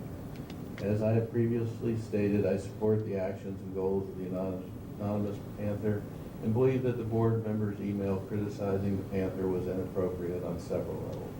I felt the email was condescending when the Panther was described as a poor example of what this district is all about. Furthermore, I believe the email was threatening to the student when it linked graduation to the Panther's activity.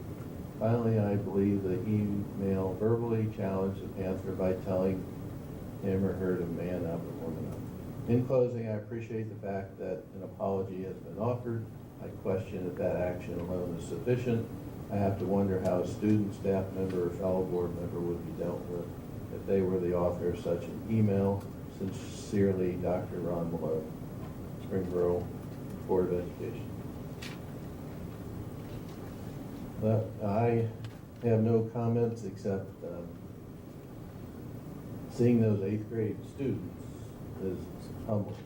And I think we all do need to take notice of that, and we all need a little grace in our lives. And as far as I think we all need to move on.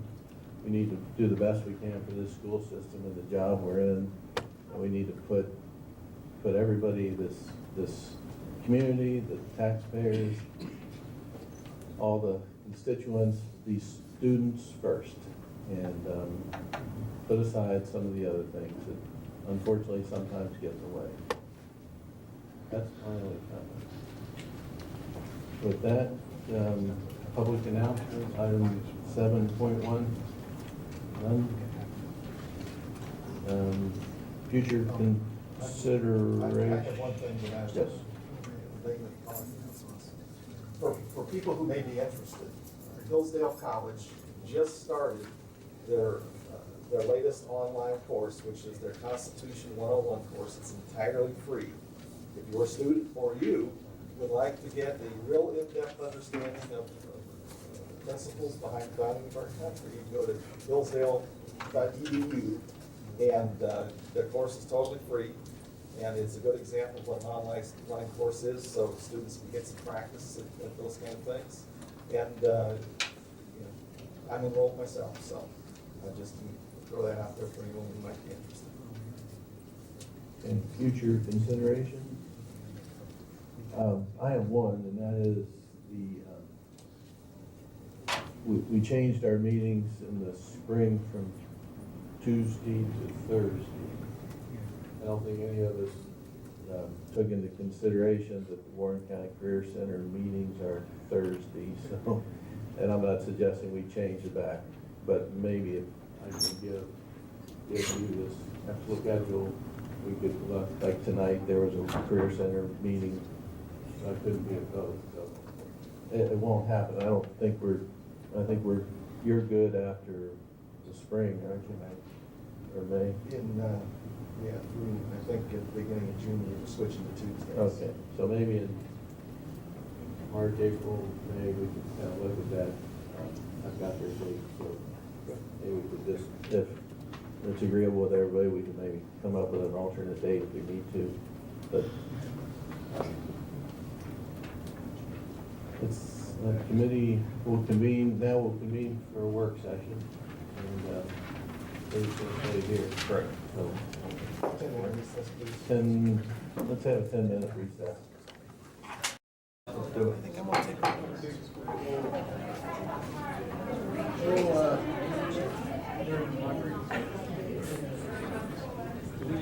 We'll reconvene. Sorry.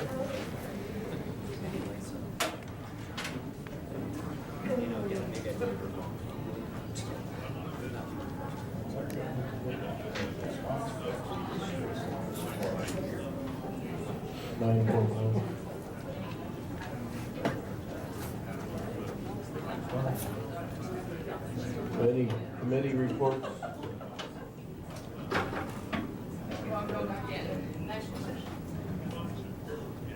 Budget and Finance did meet. Of course, Tara had the group from TFR there to talk about the system that we're going to be using. We also talked about what's to come in terms of preparing for the 5-year forecast and how that is going to be updated. In terms of the policy committee, reviewed 2 different policies. Actually, more than that. Lee, you may have to give more of an update on that. But one was the school fees policy, which is going very well. We also looked at, which other policies were looked at? Third grade guarantee. Third grade guarantee. And,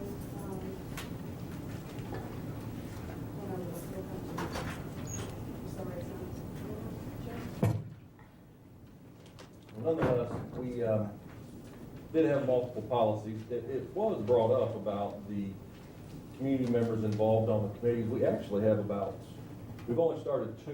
We, on the policy committee, have 3 different parents. They were chosen by me, and basically I looked at their backgrounds. They're often engaged in our board meetings, and I find them very valuable. In the Budget and Finance, we have another 3 or 4 parents, and each of those people who are involved have business backgrounds in the area of accounting. That's why they were involved. But one thing to keep in mind with our committees, they're district committees, they're not board committees, which means those committees do not make recommendations. Those committees give either the facilitators, such as policy committee, it is Lee, Mrs. Vincent, budget and finance are Tara and I. They give us input, and then we will come to the board for recommendations. And then the 5 of you will be able to deliberate it from there and make a final decision. So that right now is the role of those committees. Yeah, go ahead, Jim. Is there an opportunity if parents want to be on one of these committees, can they join the committee? We have the committees in place now. I haven't had too many people email me. But quite frankly, it's the first time since I've been superintendent, we've had parents that weren't board members involved. So right now, I think we're fine with the committees that we have. We have administrators on there. We have community members, actually a diverse group of community members. And we have board members on there. So right now, I think we're pretty good. If we get a committee too large, it's going to impact the decision-making process. Yeah, with respect to the policy committee, I guess it wasn't clear to me exactly, when we had a room full of folks there in that central office conference room, it wasn't clear to me exactly who was a member and who was, I guess, a person there, for lack of a better description, call them a witness or somebody providing information. But we had a lot of administrators. We had Mrs. DeRosa, who while he's a parent, is also under contract with the district. And then we had one parent, Mrs. Vindeman. And so it seems like if parents are welcome, we're a little bit underrepresented by people in the community or people who don't have a connection to the district. At least on that committee. I think the Budget Finance Committee will have at least Mrs. DeRosa is a parent. She actually is a PTO president. She is not a full-time employee of ours. One of my jobs as superintendent is to implement the policies that all of you develop. And one of the things we haven't had in the past, the board committees, we had 2 board members and everyone else was a consultant. We had no community members represented. So at this point, I see we're making steps in the right direction. In terms of adding people, again, we're looking at the size of the committees and we're learning to work with the committees because the ultimate goal with policy in particular is that it's implemented. And we've worked on that, we're changing that because clearly with our coaching debacle to some extent, the reason we're in the situation is policy was not implemented. So that policy is much more focused and driven on the implementation. Budget and finance, yes, there's a greater number of people there that are community members. Right. I would just suggest that you consider adding some parents to the policy committee. They seem to be underrepresented right now. If our goal is to get some community input, then maybe we just need to switch the balance. Have fewer district affiliated folks and more non-district affiliated folks. That's my 2 cents on that. Okay. Any other? Those are the only 2 committees that's met so far. Okay. All right. Item 9.2, subsidizing fees. Mr. Grano, you wanted to? Yeah, I asked for that to be on the agenda, so thank you for adding that. I switched over to look at those policies. I didn't get there, so I have to go back and find my spot. But I asked to have this on there because I wanted to float an idea to the board, and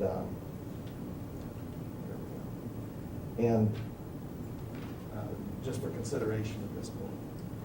In fact, I had floated it to Mr. Petrie and Ms. Floyd, and Todd suggested that it ought to be a broader board discussion, so I'm bringing it here tonight.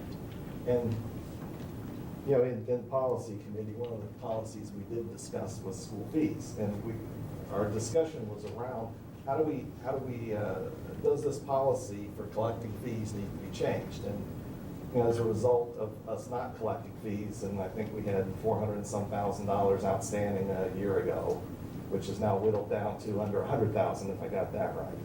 So we're making progress on collecting all these past fees, but we kind of laid the whammy on folks in order to do that, and that's what we're looking at. We spent a lot of time discussing in this policy what should be a penalty, what shouldn't be a penalty, and we discussed it for half an hour. I don't think we really got to a conclusion ultimately on that, and we're going to continue the discussion. At the same time, we spend a lot of administrative effort trying to collect those things too. Even if they're paid on time, there's a lot of administrative burden in collecting those. And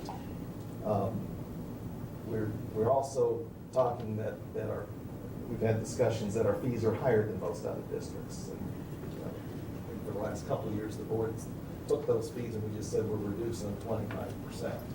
And so they were really high. We took 25% off and said we'll just subsidize 25%, and that's kind of where we're at now. Now, I had asked Ms. Floyd, how much total do we spend on these things? And it ranges year to year from $400,000 to $500,000, and then that's our total expense. And then we were subsidizing some of that, 25%, and then the rest of it was recovered by fees to the parents if we paid them all. If not, we subsidized some more. And so even with that 25% subsidy, we're still high. So I think think the conversation is, should we subsidize them some more? And I guess what I wanted to float to the board is, why don't we just make those fees go away? Not the ones that are owed, because we need to collect those, there's some fairness. But we're subsidizing 25%, or let's call it $100,000, $150,000. We're talking that they're still too high, we might subsidize it some more. And then we have the administrative burden of trying to collect them. And so we're in a good financial situation. We're underrunning our budget this year. And does it make sense to just eliminate that burden from our administrative staff so that that's one less thing they have to do? Mr. Petrie's telling us that they're being inundated with OTES requirements and other requirements. This would be one thing that we could just take off their plate. Our financial position, we're underrunning our budget this year. I think that we have the opportunity to definitely do this until next year. But I think that given that we're underrunning this year, we could reserve some money and maybe make these things go away next year. Going forward, we have these things that are hanging out there, like, you know, if the state funding formula doesn't change, we're going to see a $2 million bump in state funding. And when the pipeline starts generating revenue, we're going to see a bump for that. And then casino revenue, nobody's sure ultimately how much that's going to go, but we've been estimating that conservatively, we can see a bump for that. So with the money that we're saving this year, I think we could reserve some of that, make the fees go away for next year, and then see how these other revenues pan out going forward, and then make a decision going forward on whether we could continue to subsidize 100% of those fees. So that's kind of what I'm suggesting. And then I suggest one other thing, that, you know, the athletic department is talking to us about subsidizing from taking money from the general fund and subsidizing athletics to a greater extent. And I think before we take money from the general fund to subsidize athletics, before we entertain that discussion, I think we should talk about taking that money from the general fund and subsidizing academics. Subsidizing academics would benefit every parent in the district, whereas subsidizing athletics helps some junior high parents, maybe a third of them are athletes, and help a third of those parents, and help a third of our high school parents if we subsidized the pay to participate fees. Well, the academic fees affect every parent in the district. And I think before we entertain that idea of subsidizing athletics, it makes a lot of sense to first subsidize academics from the general fund. I also think that if we did that maybe things like pay to play and that are a little bit more palatable for parents because we've taken care of that academically. So I wanted to present that, interested in hearing your ideas. I know you're getting hit with the cold here tonight, but you know, maybe we have another discussion at a future point, and you know, maybe our administrators can research that and come back and tell us feasibility of doing that. Was it $500,000 a year? That's kind of like the max it's been over the last several years. Ms. Floyd looked at several years of fees, and I think the low, I don't remember the exact numbers, but the low was around 400, and I think the high was around 480 or something like that. It was something under $500,000, but for just talking purposes.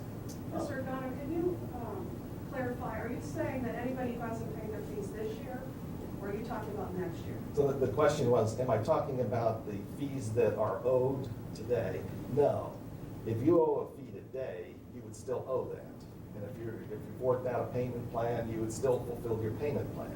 But I'm talking next academic year. I think that our financial situation is good enough that we could have no, you know, and these fees, they're for workbooks, they're for, I don't remember all the workbooks. We had a paper fee, we had an activity fee, I think progress book is on there. There's a number of things like that that comprise those fees. And next year, instead of having parents, you know, what's that, the Easy Pay, instead of having them go to Easy Pay and pay their fees, there would be none. We would subsidize those academic fees 100%. Well, I tell you, I mean, I think right now, I mean, we've talked athletic budget, we finally got it to where it's at. John and I have looked at capital needs budget very closely. There's nothing figured in there to replace any of our lawn equipment. There's nothing in there to replace any of our snow equipment. This year we learned when Mother Nature calls, $350,000 over budget on that. So I think there's a lot of unfunded things in there that we have to have that aren't an option. I think we really need to look at our budgets first, and we're going to do that through the committee process. Tara is going to be verifying all the revenues and things of that nature. I think that all needs to be racked up before we can make a better determination about school fees. In the policy committee, we did have the discussion, probably wasn't policy related, about progress funding. And the committee clearly was split on that. And Ms. Strittenberger, who is unable to be here tonight, her comment was, we need to look at if that is now part of our instructional program. And I know many think that that's leverage to get parents to pay, but I'm not looking for leverage to get parents to pay. But I'm very cognizant of the bottom line in terms of you pull $500,000 away, that's over $2.5 million over 5 years. That's a lot of money. We have a turf football field that is going to need to be replaced. That's $400,000. We talk about not getting money into athletics or however that works, but the bottom line is, the reality of it is, all these things have to get paid, or they're things that will be reduced to kids. And we've never, over the 2 years I've been here, discussed reducing things to kids. We talked about making sure kids have what they need. So I think we really need to go through and validate all of our budgets and determine where we're at to find some stability in that budget before we make any drastic moves in terms of operation. Ms. Floyd may have a different perspective from her standpoint, but right now, our school fees, when we went through it last year, we knew things were being bought out of the 009 line items that shouldn't be purchased out of there. Okay, it wasn't illegal or anything to that effect, but the bottom line was, they're just for things purchased out there that could be, but weren't necessarily being identified. So we're still going through that. Tara has some different ways, just like I've seen in other districts, to make this more efficient. But to totally remove school fees, we'll come with a recommendation of what we feel the school fees need to be. When we have parking lots that need resurfaced for kids to park on, we're going to have a high school with 400 more kids in it in 3 years. So those items have not been figured into our budget. So before we go and jump to give money back, the last thing, when we've already given back 1.3 million, I think we really need to make sure we have all of our expenses outlined before we make a drastic decision. Just as an example, the athletics, moving the athletics from the general fund into that way you don't hear me talking and notice myself. For instance, the movement of the athletics from the general fund into its self-serving fund, as the ideal that they would have enough fundraisers to self-support that athletic program.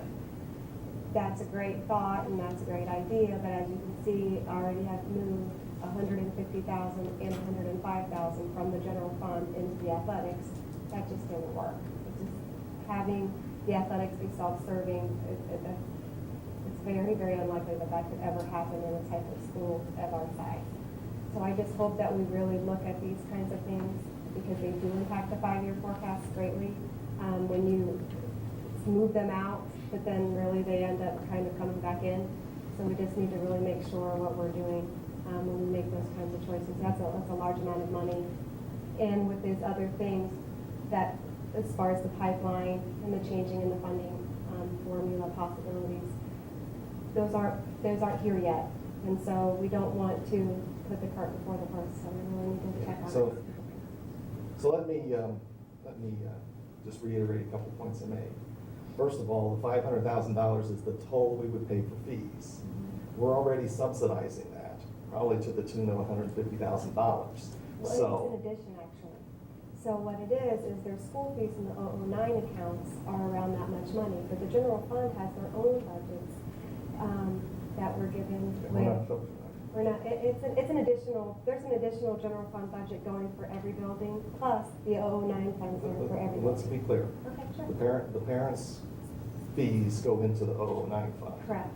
That's what we're talking about subsidizing, and we're already subsidizing it the total 09 was around $500,000. 400,000 to 500,000, depending on what year you looked at. We're already subsidizing that 25%. So, I'm not sure, I'm not understanding that. What did it say? I'll give you an example. The high school budget's around $200,000 for the general fund. Well, And the 009 budget is where we deposit and spend out the school fees funding. That's not subsidizing, that's a whole separate budget. okay, well, things that we shouldn't try to resolve sitting here. Well, I understand. I guess a couple things. To me, I would, if we're gonna charge a fee, and it's a fee for athletics or it's a fee for academics, to me it makes sense that that fee be for athletics and not for academics. When we talk about giving back money, let's remember where the money comes from in the first place. It is their money. And so it's not our money, it's not a gift back, it's a not take. So my druthers is to not take any more money from folks than we have to take. And so if we don't need it, we shouldn't take it. And to me, the preference is that we would not take it for academics.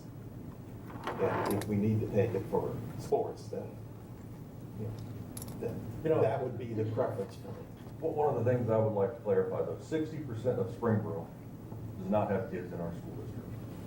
When parents, and I've said this before, when parents pay a fee, that is reducing the time we will ever have to consider to go back to the voter. So, I mean, when we look at the way the state funding system is set up and the burden it has on our retired people, who every time they turn on television don't know if Social Security is going up, down, if their pensions are going to be cut. When parents have kids in school, they're paying that fee, which $500,000 a year is $2.5 million over 5 years. That's a lot of money. I mean, that is roughly almost a 3%, a $3 million levy based on what each of ours costs. So that's substantial when we think about that, because the faster we run out of money, it puts a burden back on the people who don't have kids in school. Well, as I mentioned, it doesn't have to be forever. I'm suggesting that we look at next year, because we're saving, a significant amount of money this year. Right. And then depending on how those revenues come out, then, we could look at doing future year. It doesn't have to be forever. Right. Well, we have a meeting on. But it is hard on the retired family. I would not want to put us in a situation where we had to go back and ask for them for more money. But this doesn't have to be forever. It can just be based on our ability to do it. And again, I said it twice already. One more time, and I'm not saying it again. But if we're going to charge fees, to me, it's preferable that those fees be charged for sports and not for academics. Well, I wouldn't argue with that either. I just wanted to clarify one thing about the 300 fund just as a history, only because it started in November of 2011, trying to figure out what the cost of athletics was. And for some reason, the systems that were in place or that you're getting ready to put in place didn't exist, and there was no real, it took a year and a half, almost 2 years for the treasurer to kind of say that the cost of athletics, all of it was like 1.1 million. So the idea of pulling it all out of everywhere, and then the theory was, yeah, maybe sports marketing can go into something, and maybe that can help the boosters, and the boosters can help. But the 300 fund was more of a way to compartmentalize all of athletics and get it out of the general revenues. That was the intent in 2011 when we got elected, and then those conversations went that way. The cost of athletics is known now, and how we fund it is another conversation. It's really not working or working. I don't think it's the right answer. We have a $1.2 million athletic program, and that's great. It's a good benefit for everybody. So I think that's just a clarifying point for history. So it wasn't about putting it there to go raise money and cover it, but there was some theory about, is that a possibility, which is why a sports marketing company report was paid for, and it turns out we're doing all that anyway. So, yeah. I'd like to comment on that. That sports marketing plan projected roughly at most $160,000. Right. When I took this job, I was told to close $120,000 gap. We're talking about $600,000 now. Sure. The day of the $120,000, it just, like that, was just no discussion. we generated $100,000 this year for sports marketing. Yeah, I wasn't here to have a debate on that. I'm just sitting there clarifying the three. Right, but the understanding is when the marketing comes in, people have worked hard to generate that money for the first time, and I don't want that to go unnoticed. No, I think it's a great thing, and I think we've donated and we've accepted donations. It's awesome. It's not about that. I was just clarifying the 300 fund was to get the wraparound the cost of sports, not about anything else back then but that. I guess the only thing I could say about Jim's idea is that I think public education was founded to be free so that we can create an educated electorate, good citizens, help our citizenry. So it's an interesting idea. We haven't really talked about it at all, but that is kind of what this whole institution came about back in the 1900s. And you know, maybe it's a strategy. I don't know. So. Well, I think it's a great idea, but I just noticed, looking over here at Mr. Fennell, I walked in that, and I think I mentioned to Mr. Petroy, the cracks out there in Blacktop, they are huge. I don't think I've seen cracks that big. I was just thinking to myself, because I have parking lots, that how much money it's gonna have to be. His parking lots do not have cracks in them. Well, no, I'm not saying, like, they're not that big. I just looked at that and I'm thinking, wow, glad those aren't my parking lots. But the point is, $350,000, which I know you're gonna talk about, but the expenses, it'd be nice. I think that's a great idea, but I don't know where that $500,000 is gonna come from. The expenses gotta be ongoing, and so, but, I'm not even saying do it. I know that there's $3.7 million in the big picture budget that Mr. Cannell's gonna talk about, and there's some misses probably in that because it was a big picture budget that somebody walked around the district and we paid $63,000 to go put together a plan, and he put together a budget that said, we've got this big list of items and maybe he'll hit it, maybe he'll miss it. So, but I'm not saying do anything right away either, I just think it's an interesting exercise. It's an interesting concept. Yeah, and I think the parents will appreciate it. I would just like to say, we always need to keep in mind that, I guess it's my area, human resources, is that, you know, we're not a business of machines, and, you know, when something breaks down, we know exactly how much it's gonna be to replace something. And I know John's gonna talk about the actual facility piece, but, you know, when we have 14 pregnant teachers at 5 points, you know, that's not foreseen. When we have... I'm making no comment. As we become a more litigious society and dealing with people that would like to find any little thing wrong with the special ed issue, all of those are unforeseen issues.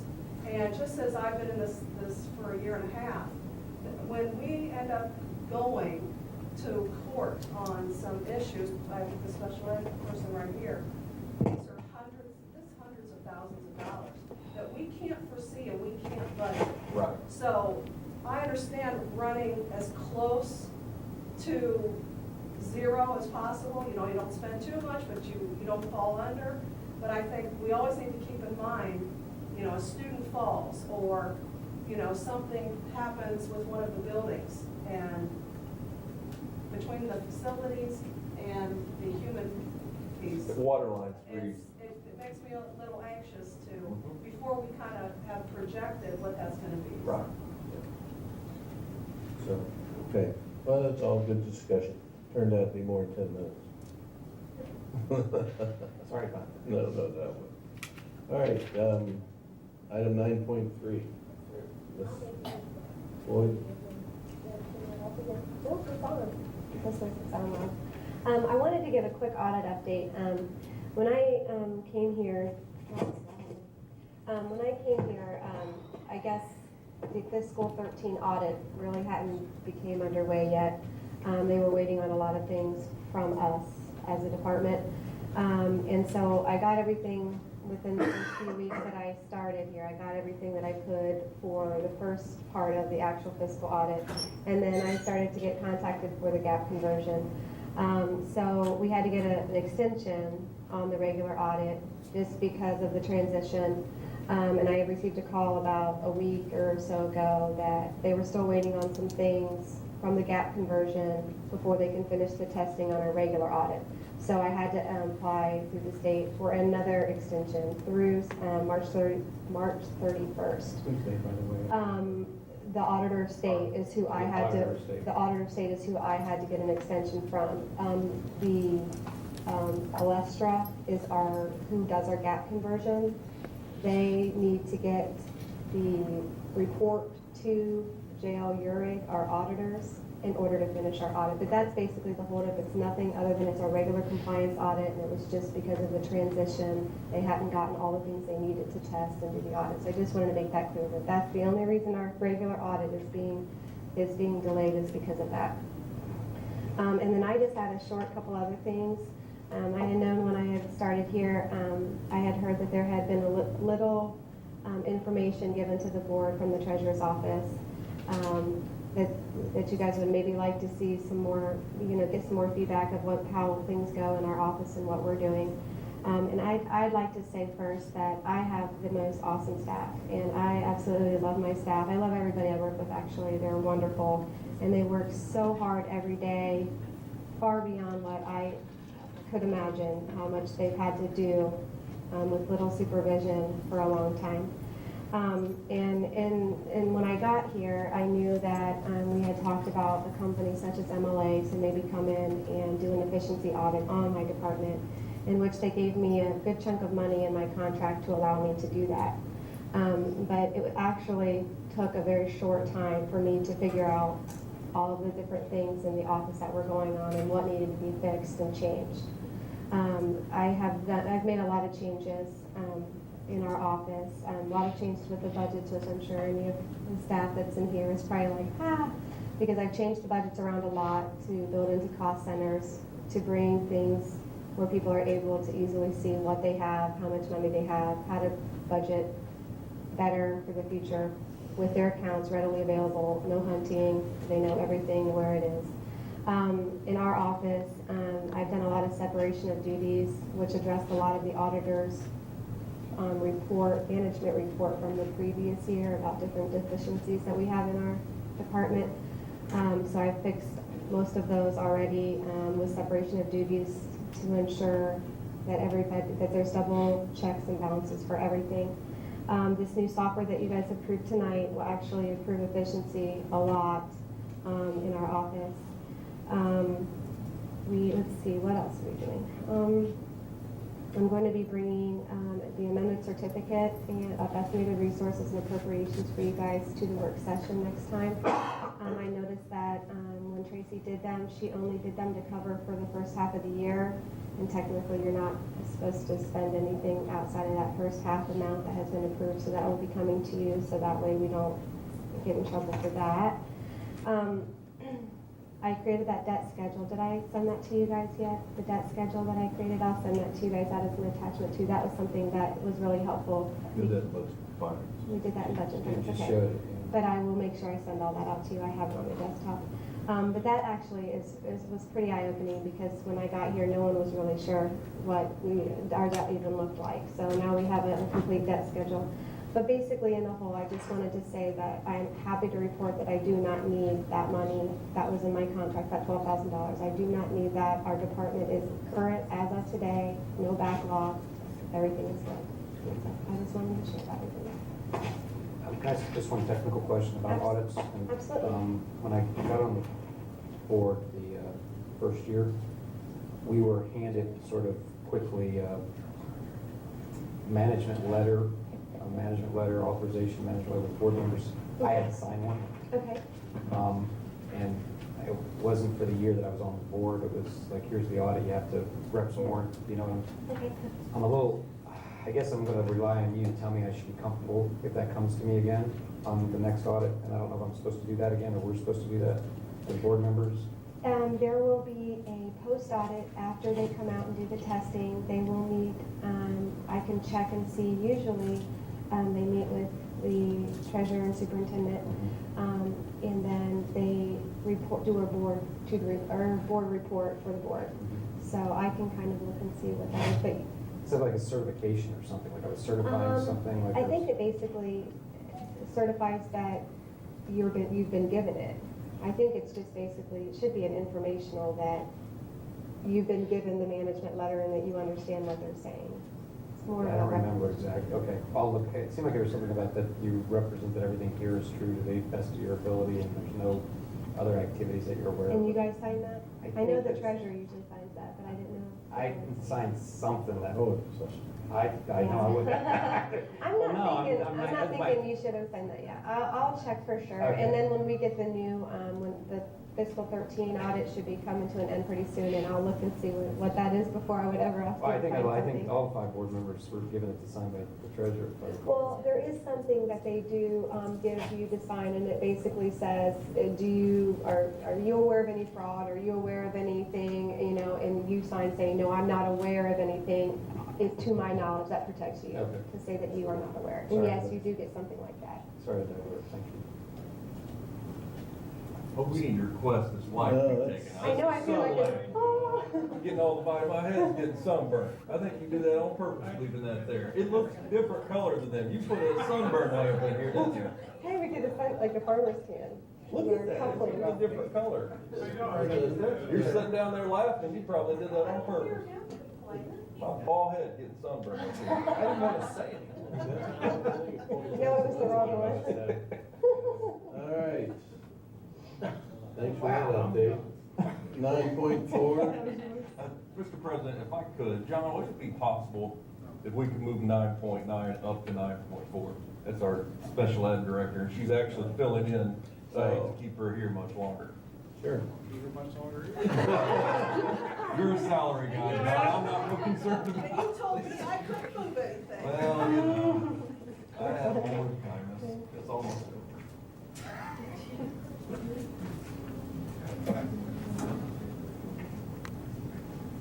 This is estimate of what ESY services will look like. If you are new to working with me, you'll know that we're what, older guys, I guess. I always estimate high because you never know with special ed what you're gonna have moving into the district at any point in time. So this is an extended school year program. It's required by state and federal laws for kids who have identified as a disability. They're not making the progress that we would expect in their IEP goals and objectives, or if after any vacations or breaks during the school year, we do like pre and post of their goals and objectives, pre and post vacation times, so that we know if there's regression after they've been off for like Christmas break or spring break, or in this case also all the snow delays. So I think I was told that last year there was about 56 students who participated in the ESY programs in Springboro. And at this point in time, I had all the teachers in the district send to me the students who are thinking might qualify, but they haven't actually gone through the process. There's a paper trail of looking at the objectives, and you have to find the data to support whether or not they qualify. It's just not based on emotion that we think Johnny needs some extra help this summer. So that process goes on in April and May. So in April, I will come back again with a more concise cost analysis of the number of kids who are actually going to be served, and then the actual cost. So this is like an estimate. So I always estimate high, and I usually come in a lot lower. Any questions or? How much lower do you come in? Well, it depends. Sometimes it can be quite a bit lower. It depends on what, like for the occupational therapist, physical therapy, and speech and language therapy, it depends on which kids are coming through that ESY. If they need all those services, then maybe they just need the academic piece, but they're related services, they didn't show regression, so we only give them the academic piece.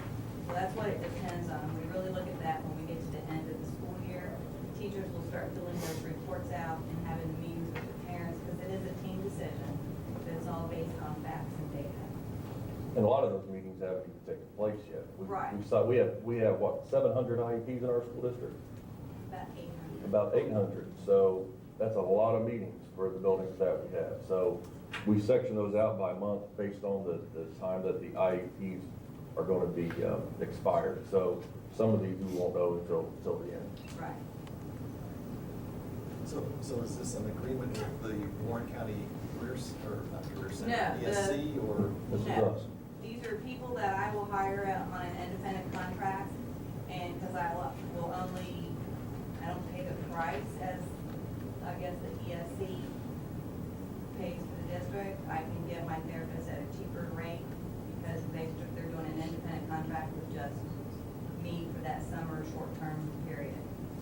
But you make a good point. We could go to the ESC, but No, she's going to do it herself. I was just trying to understand the proposal, whether it's more of a budget proposal, I suppose. Yeah. Than it is a funds- proposal that's gonna result in a contract. Right, the funds all come through the federal funds, the CCIP budget, and most of my therapists are ESC employees. But they enjoy working with the kids in the summer for those who qualify, and so they're willing to come in and do a little bit of a reduction of cost, what they're normally. Actually, both. I thought it would be. I'm surprised. I thought it would be higher than that. When you said you were presenting that, so good to know. Yeah, I'm really Yep. pretty confident that will come in lower. Yeah, you've done it. You've done that. Question, do you know what we spent for spending this year on this, or what we budgeted for it? Any idea? It seemed like 50,000 was the number, I just can't remember where we were at from, I remember this being done last year. I just don't remember which one. I really, I don't know. Yeah. All I, It's Teresa, yeah. yeah. We We gained budget though in within- the area of IEPs this year, for certain. Is that a proportionate, is that a regular number? 800 this year. It's, well, we have 6,000 students, 800, what is that? 12%, 13% Right, we're basically? running between 13 and 15% of Yeah. our entire student population being identified as special ed. Right. That is a good question. I guess in comparison to other school districts, where would we land? Right. Right. That is. She said it appears that I can't tell you. I wouldn't know that right on. In your inner city school districts, a lot of times you're running 15 to 20% with children with a disability. But for a suburb, you're usually running around 10 to 13%. What? All right. Any other questions? Thank you. Thanks, Any Teresa. other questions? No? All right, Mr. Pennell. We'll go back to Mr. Pennell. And Mr. Pennell's fast. Hopefully I'm fast, it just depends on my questions. As everybody knows, this winter has been one of the snowiest, coldest winters we've had in a very long time.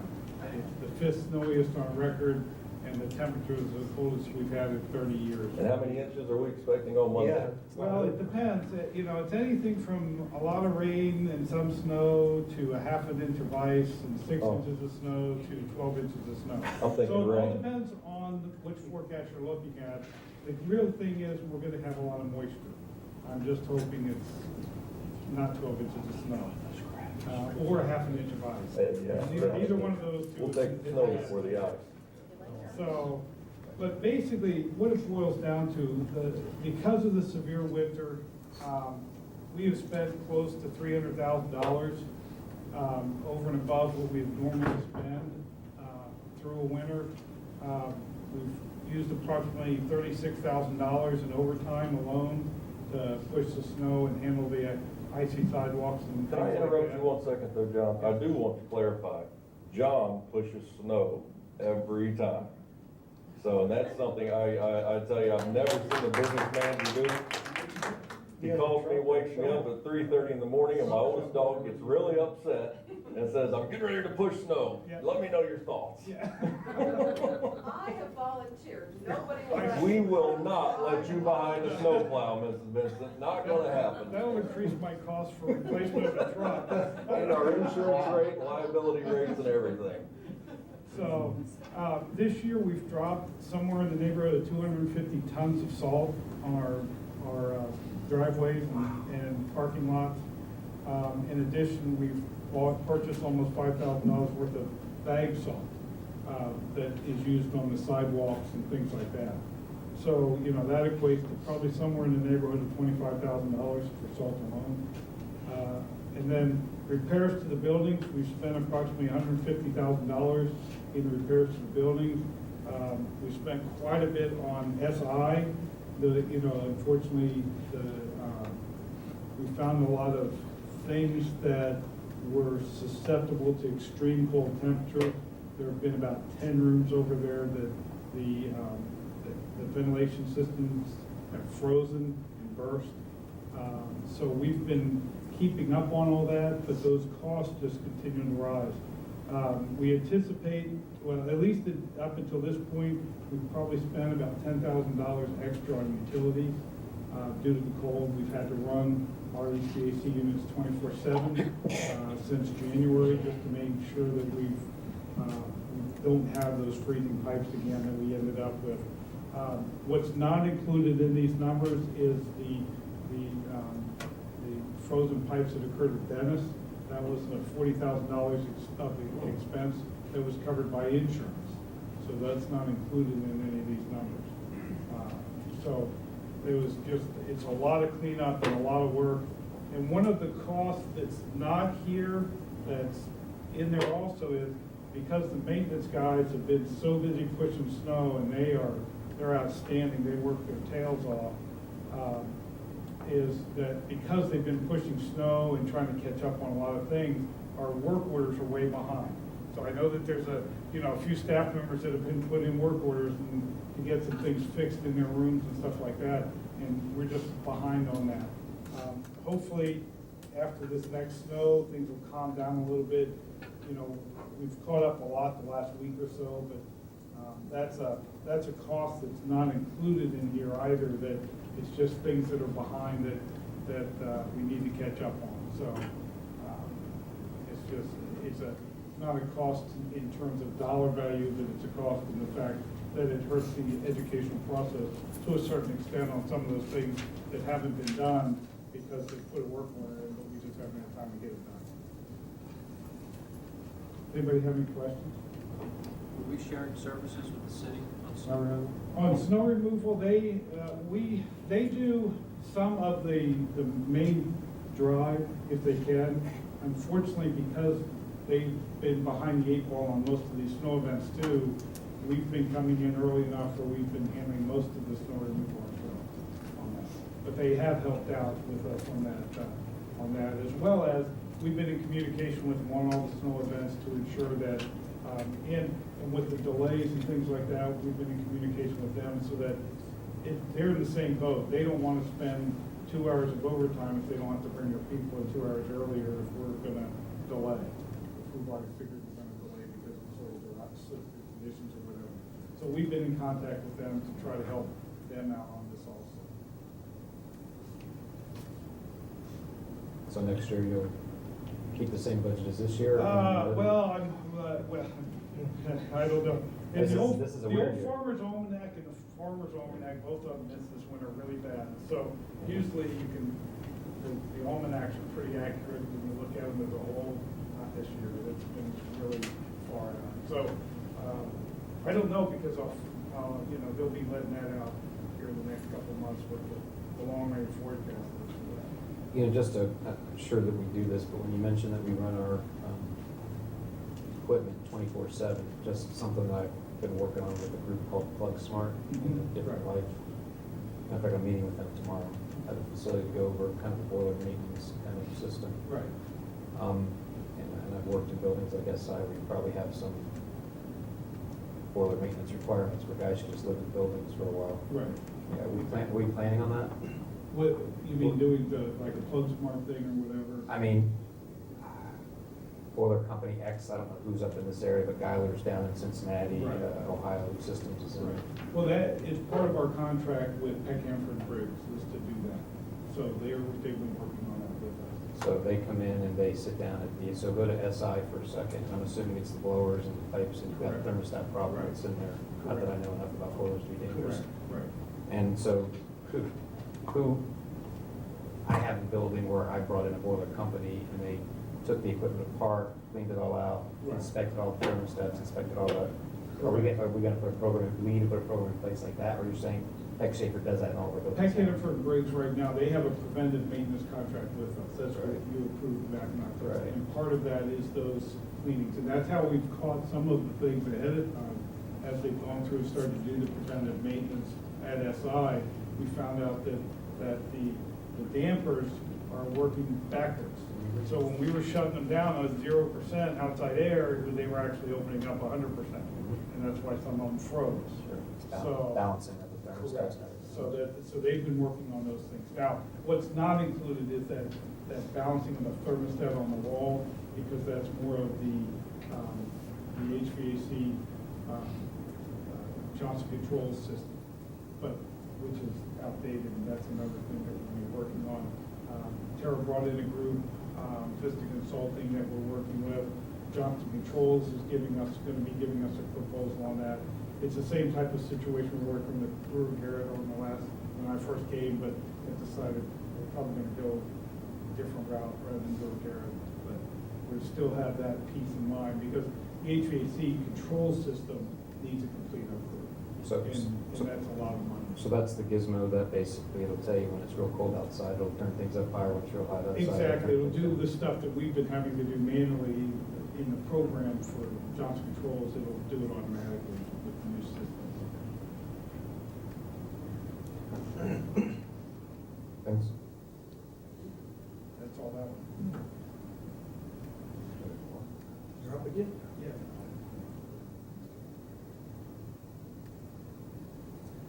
Just to bring to everyone's attention, we were supposed to do a conference call. Since it's executive session, I won't go into that, but we're not going to be able to make that conference call past 10 o'clock. So we are closing in on time here. We could limit the discussion. You're gonna make it. I'm almost. 2 issues. Sorry to rush you, John. That's okay. The next one, 9.5, 2 issues that are out there that we just want to bring to your attention, and then we're going to need input from you. The union came to us with 2 requests. One, that we create a lead mechanic position and develop a stipend for that for a certain amount of money. It's a position based on in order to keep a quality person there for the value of what they're being paid other places. It's going to bring them in line with that. So I don't know if there's any other information you want to. Well, I mean, what I would like to say is this particular mechanic, what is it, $5,000 stipend, just to be exact. Quite frankly, if you go down and look at the overall job this person's doing, if this person leaves, which is being explored by other districts, when we went 5 years without a raise, regardless if people agree with that or not, other entities didn't. If we lose this person and we start having to outsource that, we will sit here next year at the tune of about $150,000 that we'll be spending more.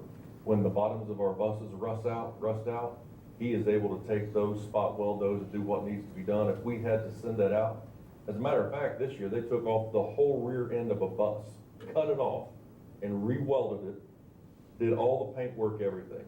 If we would have had to have scrapped that bus, it's on the road today.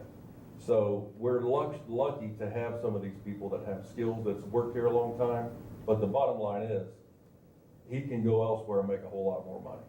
And what we have discussed with him is $5,000 that keeps him here. For me, I would pay the $5,000 in a heartbeat based on long-term expense.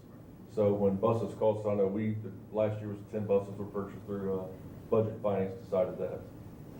They keep all of our buses up and ready to go. Plus, these guys are coming in at 5:30 in the morning. If we need snow removed, they're on it. If we have a leak, they're on it. If we need grass mowed because we're backed up, they're on it. They're committed to the district. It's hard to find employees like that have that faith in the district. So we'll be bringing that for vote at the next board meeting, hoping to get your approval on that. The next one's a little bit longer discussion, not too long, but one of the things that they requested is the possibility to do a rehire with the classified staff. One of the things that's a big push for this is we are very, very short-handed in our transportation department right now. And there are several bus drivers that have retired recently that we would love to be able to bring back into full-time positions and get them on the road. Unfortunately, we would need a memorandum of understanding that with you all to make sure that that's something that you really want to do. And we have to develop this specific job or the specific language on how we do that. Bringing them in step 0, letting them have, steps after that, not having benefits, whatever. But those are the discussions that we need to have with you. And if that's even a possibility that you want to do, is a retire situation. Well, and to piggyback on that, what we have found, a lot of these people we're talking about have retired from a career. They're disciplined, they have great work ethic, and quite frankly, most of them have raised kids, and they're very good with our kids. When it's time to get the job done, these people, they know how to work. And that's what we're finding out of some of these people who are retired. So the deficit we have now is we haven't done a lot of rehire, but we need to be able to maintain these people so that they stay. Last year, the board did give, what was the $3 an hour raise? So we have been keeping people as a result of that. So what they're wanting to do is to be able to stay, because when you look at the Centerville's, the Carlisle now still pays roughly $3 more an hour than we do. But these people like working with our kids, and they take a lot of pride in the way things get done. So we're hoping we will be able to keep them, because it is tough to get bus drivers. And that's a great job to have, but it is tough to get bus drivers. And the fact that we were $3 less an hour for subs until last year. Mhm. It just depleted our pool of subs to the point where it's just hard to get it back. Right. It takes a while to build that sub pool back up, and it's just tough right now to find people to train them and get them ready to drive the buses. So if we hire these people back, is it 1 year at a time? Yes, it would, and that's what we would have to have in this language is, it's a 1 year, they get rehired every year. Right. So it's not a long term. They basically Correct. sign the resignation the day they take the job. That would be, that's the only way we'd be able to do it, to Right. ensure that because if we do develop a huge amount of subs that we can bring into full-time employment, then we'd rather use those than a retire.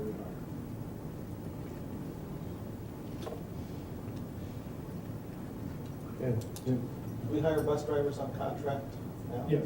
So we- They're classified. Right. SC. They're within the classified. Right, but is it do we hire them for like a year? Well, they get hired, and unless we non-renew them for some reason, it's an automatic renewal by law. That's why I never saw a That's contract. correct, that's why. You voted on a lot of them, that's for certain. Right, because It's when you not vote on them on the HR report, that's a hire to go into the classified contract. And they just never come back. Correct. Okay. Okay, ready for the next one? Yes. The camera system at the high school. We have a camera system here at the high school that's basically, it's been here since the building was opened in '96. There are some upgrades that were done in 2006 when the additions were put on. Unfortunately, that system has now died. It is non-functional. So there are pieces of it that can be salvaged, but for the most part, the system itself has outlived its life. So what we have done is we've gone out, we've gotten proposals from 3 different companies to replace the system, to give us better coverage, more up-to-date cameras. Basically, it'll be an IP over the network system that creates its own VLAN so that it doesn't clog up, the regular data streams with all this data going back and forth. The key about it is, though, one of the things that when it comes to safety security pieces, it's a discussion that we need to have with you all, that we want to do it, but we don't want to put it too far out in the public, because safety security things we need to handle close to hand, because we don't want everybody knowing how to be able to get to the stuff. And I mean, there are a lot of people that can break into computer systems and get access to things that you don't want them to do. So basically what we need from you all today is more of just of a, you understand what we're doing. We want to be able to move on this quickly because we've gotten to close. We've got money set aside, believe it or not, in the budget, that was in an 003 account, which has been there for a very long time.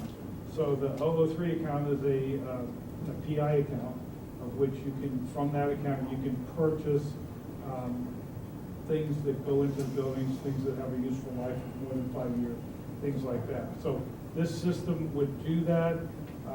One of the complaints about the old system, it was cumbersome to use. It was very hard for not only the staff here to use it, but also the police department. This new system will be able to be accessed from the police station, and they'll be able to look at it directly at the police station. They'll be given access through that. So it will help speed up things if there are incidences here that need police input or police action. They'll be able to actually look at the cameras remotely. Is there any discussion about the parking lot? We will, there are 10 outside cameras, and I can say that because you'll see them. Everybody will see those really clearly, but there are outside cameras that will see the student parking lot, the bus drop-off area, those places. There were before in those same locations, but the quality on it was so bad, you really couldn't see anything. But these are the new 1 mega, they're not the best, but they're 1 megapixel cameras. So you're going to be able to see everything you need to see. The locations for the cameras?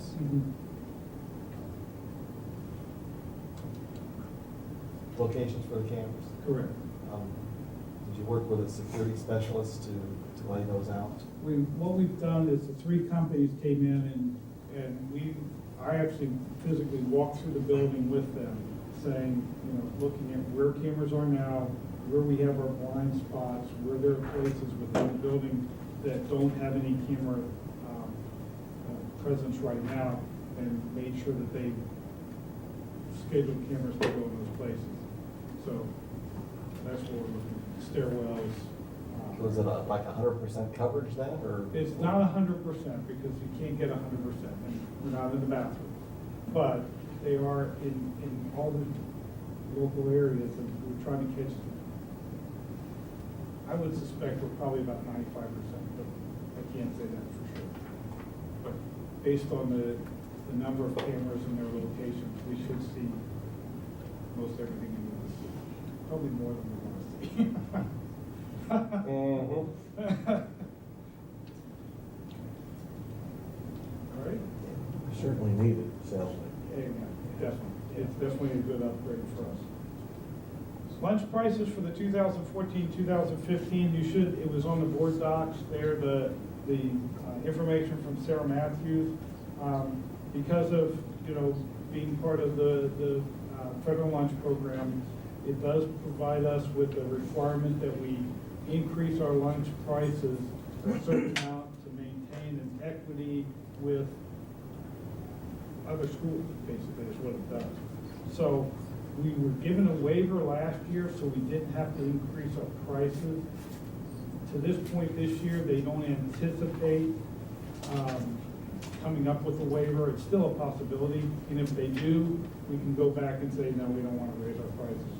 But based on what we're going to have to, what we anticipate this next year, we would have to raise our price for junior, senior high to $2.45, and at the elementary to $2.35, because there's a 10-cent cap on what they'll allow you to raise. Because really, we're 33 cents under what we should be.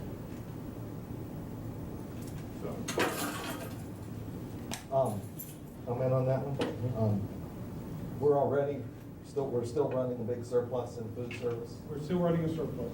And we had like a multi-$100,000 balance last year. Correct. And so this is going to make that balance go up? Hopefully not. One of the things that they need to do is they need to purchase some new equipment. I of that fund.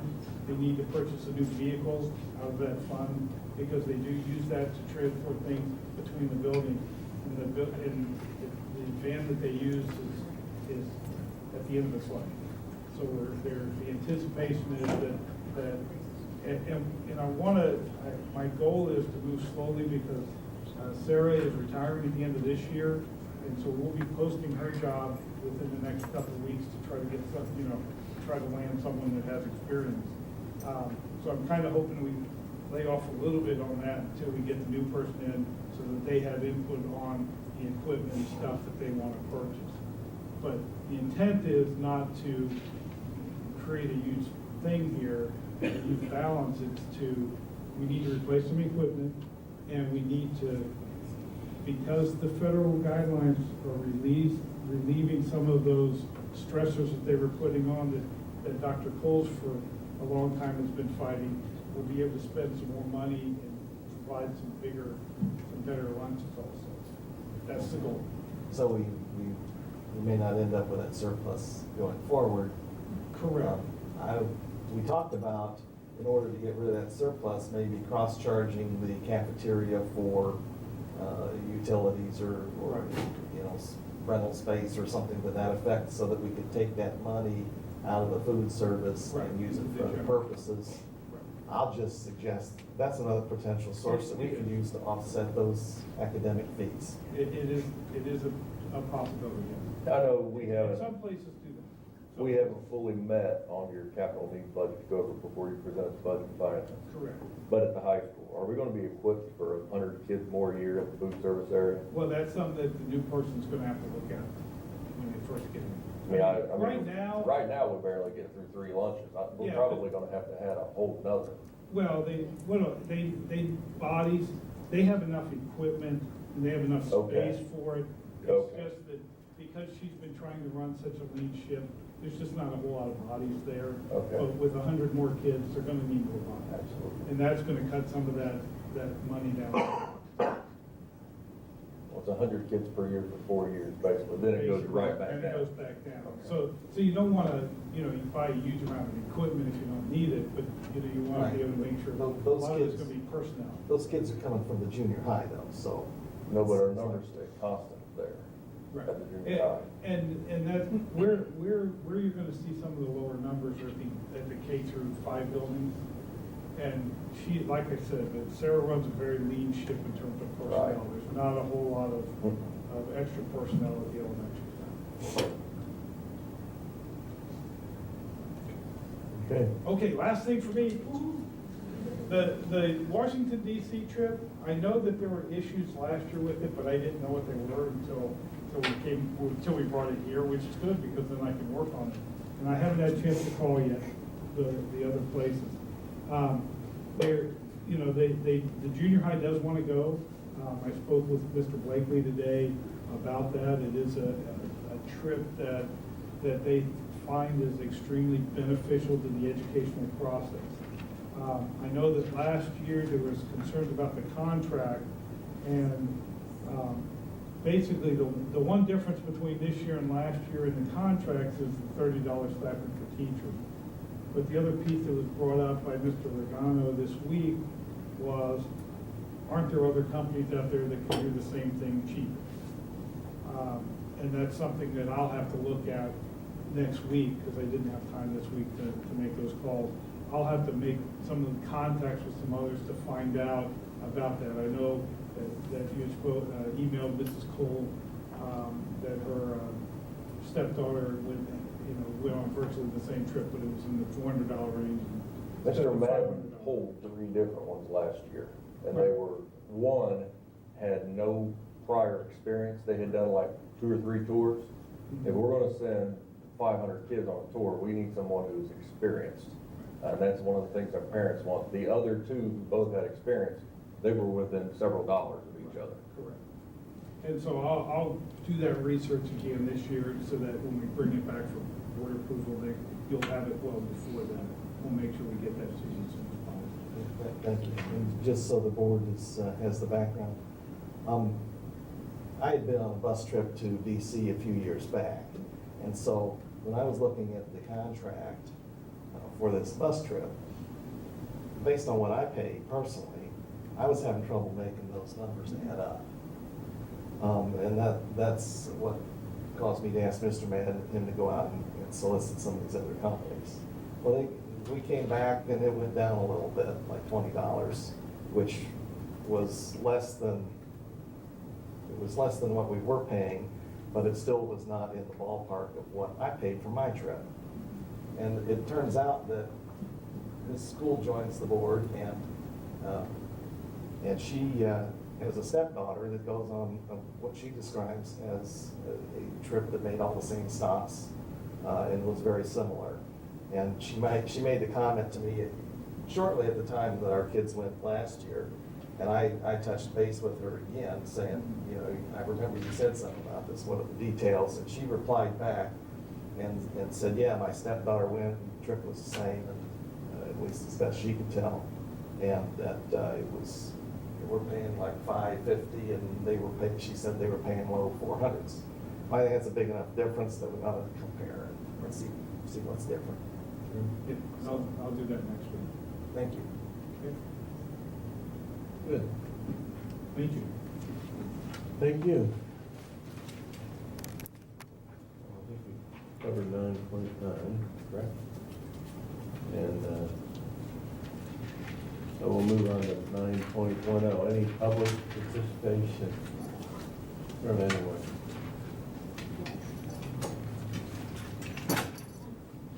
Okay.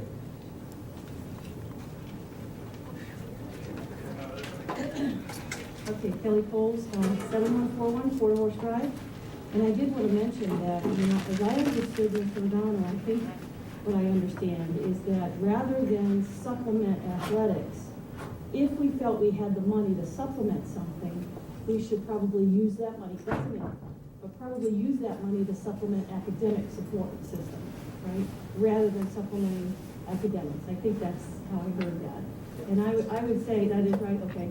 I would say I absolutely agree. And when I was talking to parents over the last 4 years, and as my kids were going through, some of the courses were so cost prohibitive that the workbook would be $80.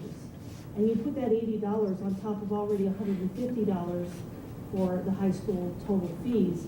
And a lot of them said, I just can't do it. I discourage my child from taking some of those expensive courses. And I thought that's disappointing. Courses like accounting, which would be really, really helpful to students, they didn't take it because the workbooks were too expensive.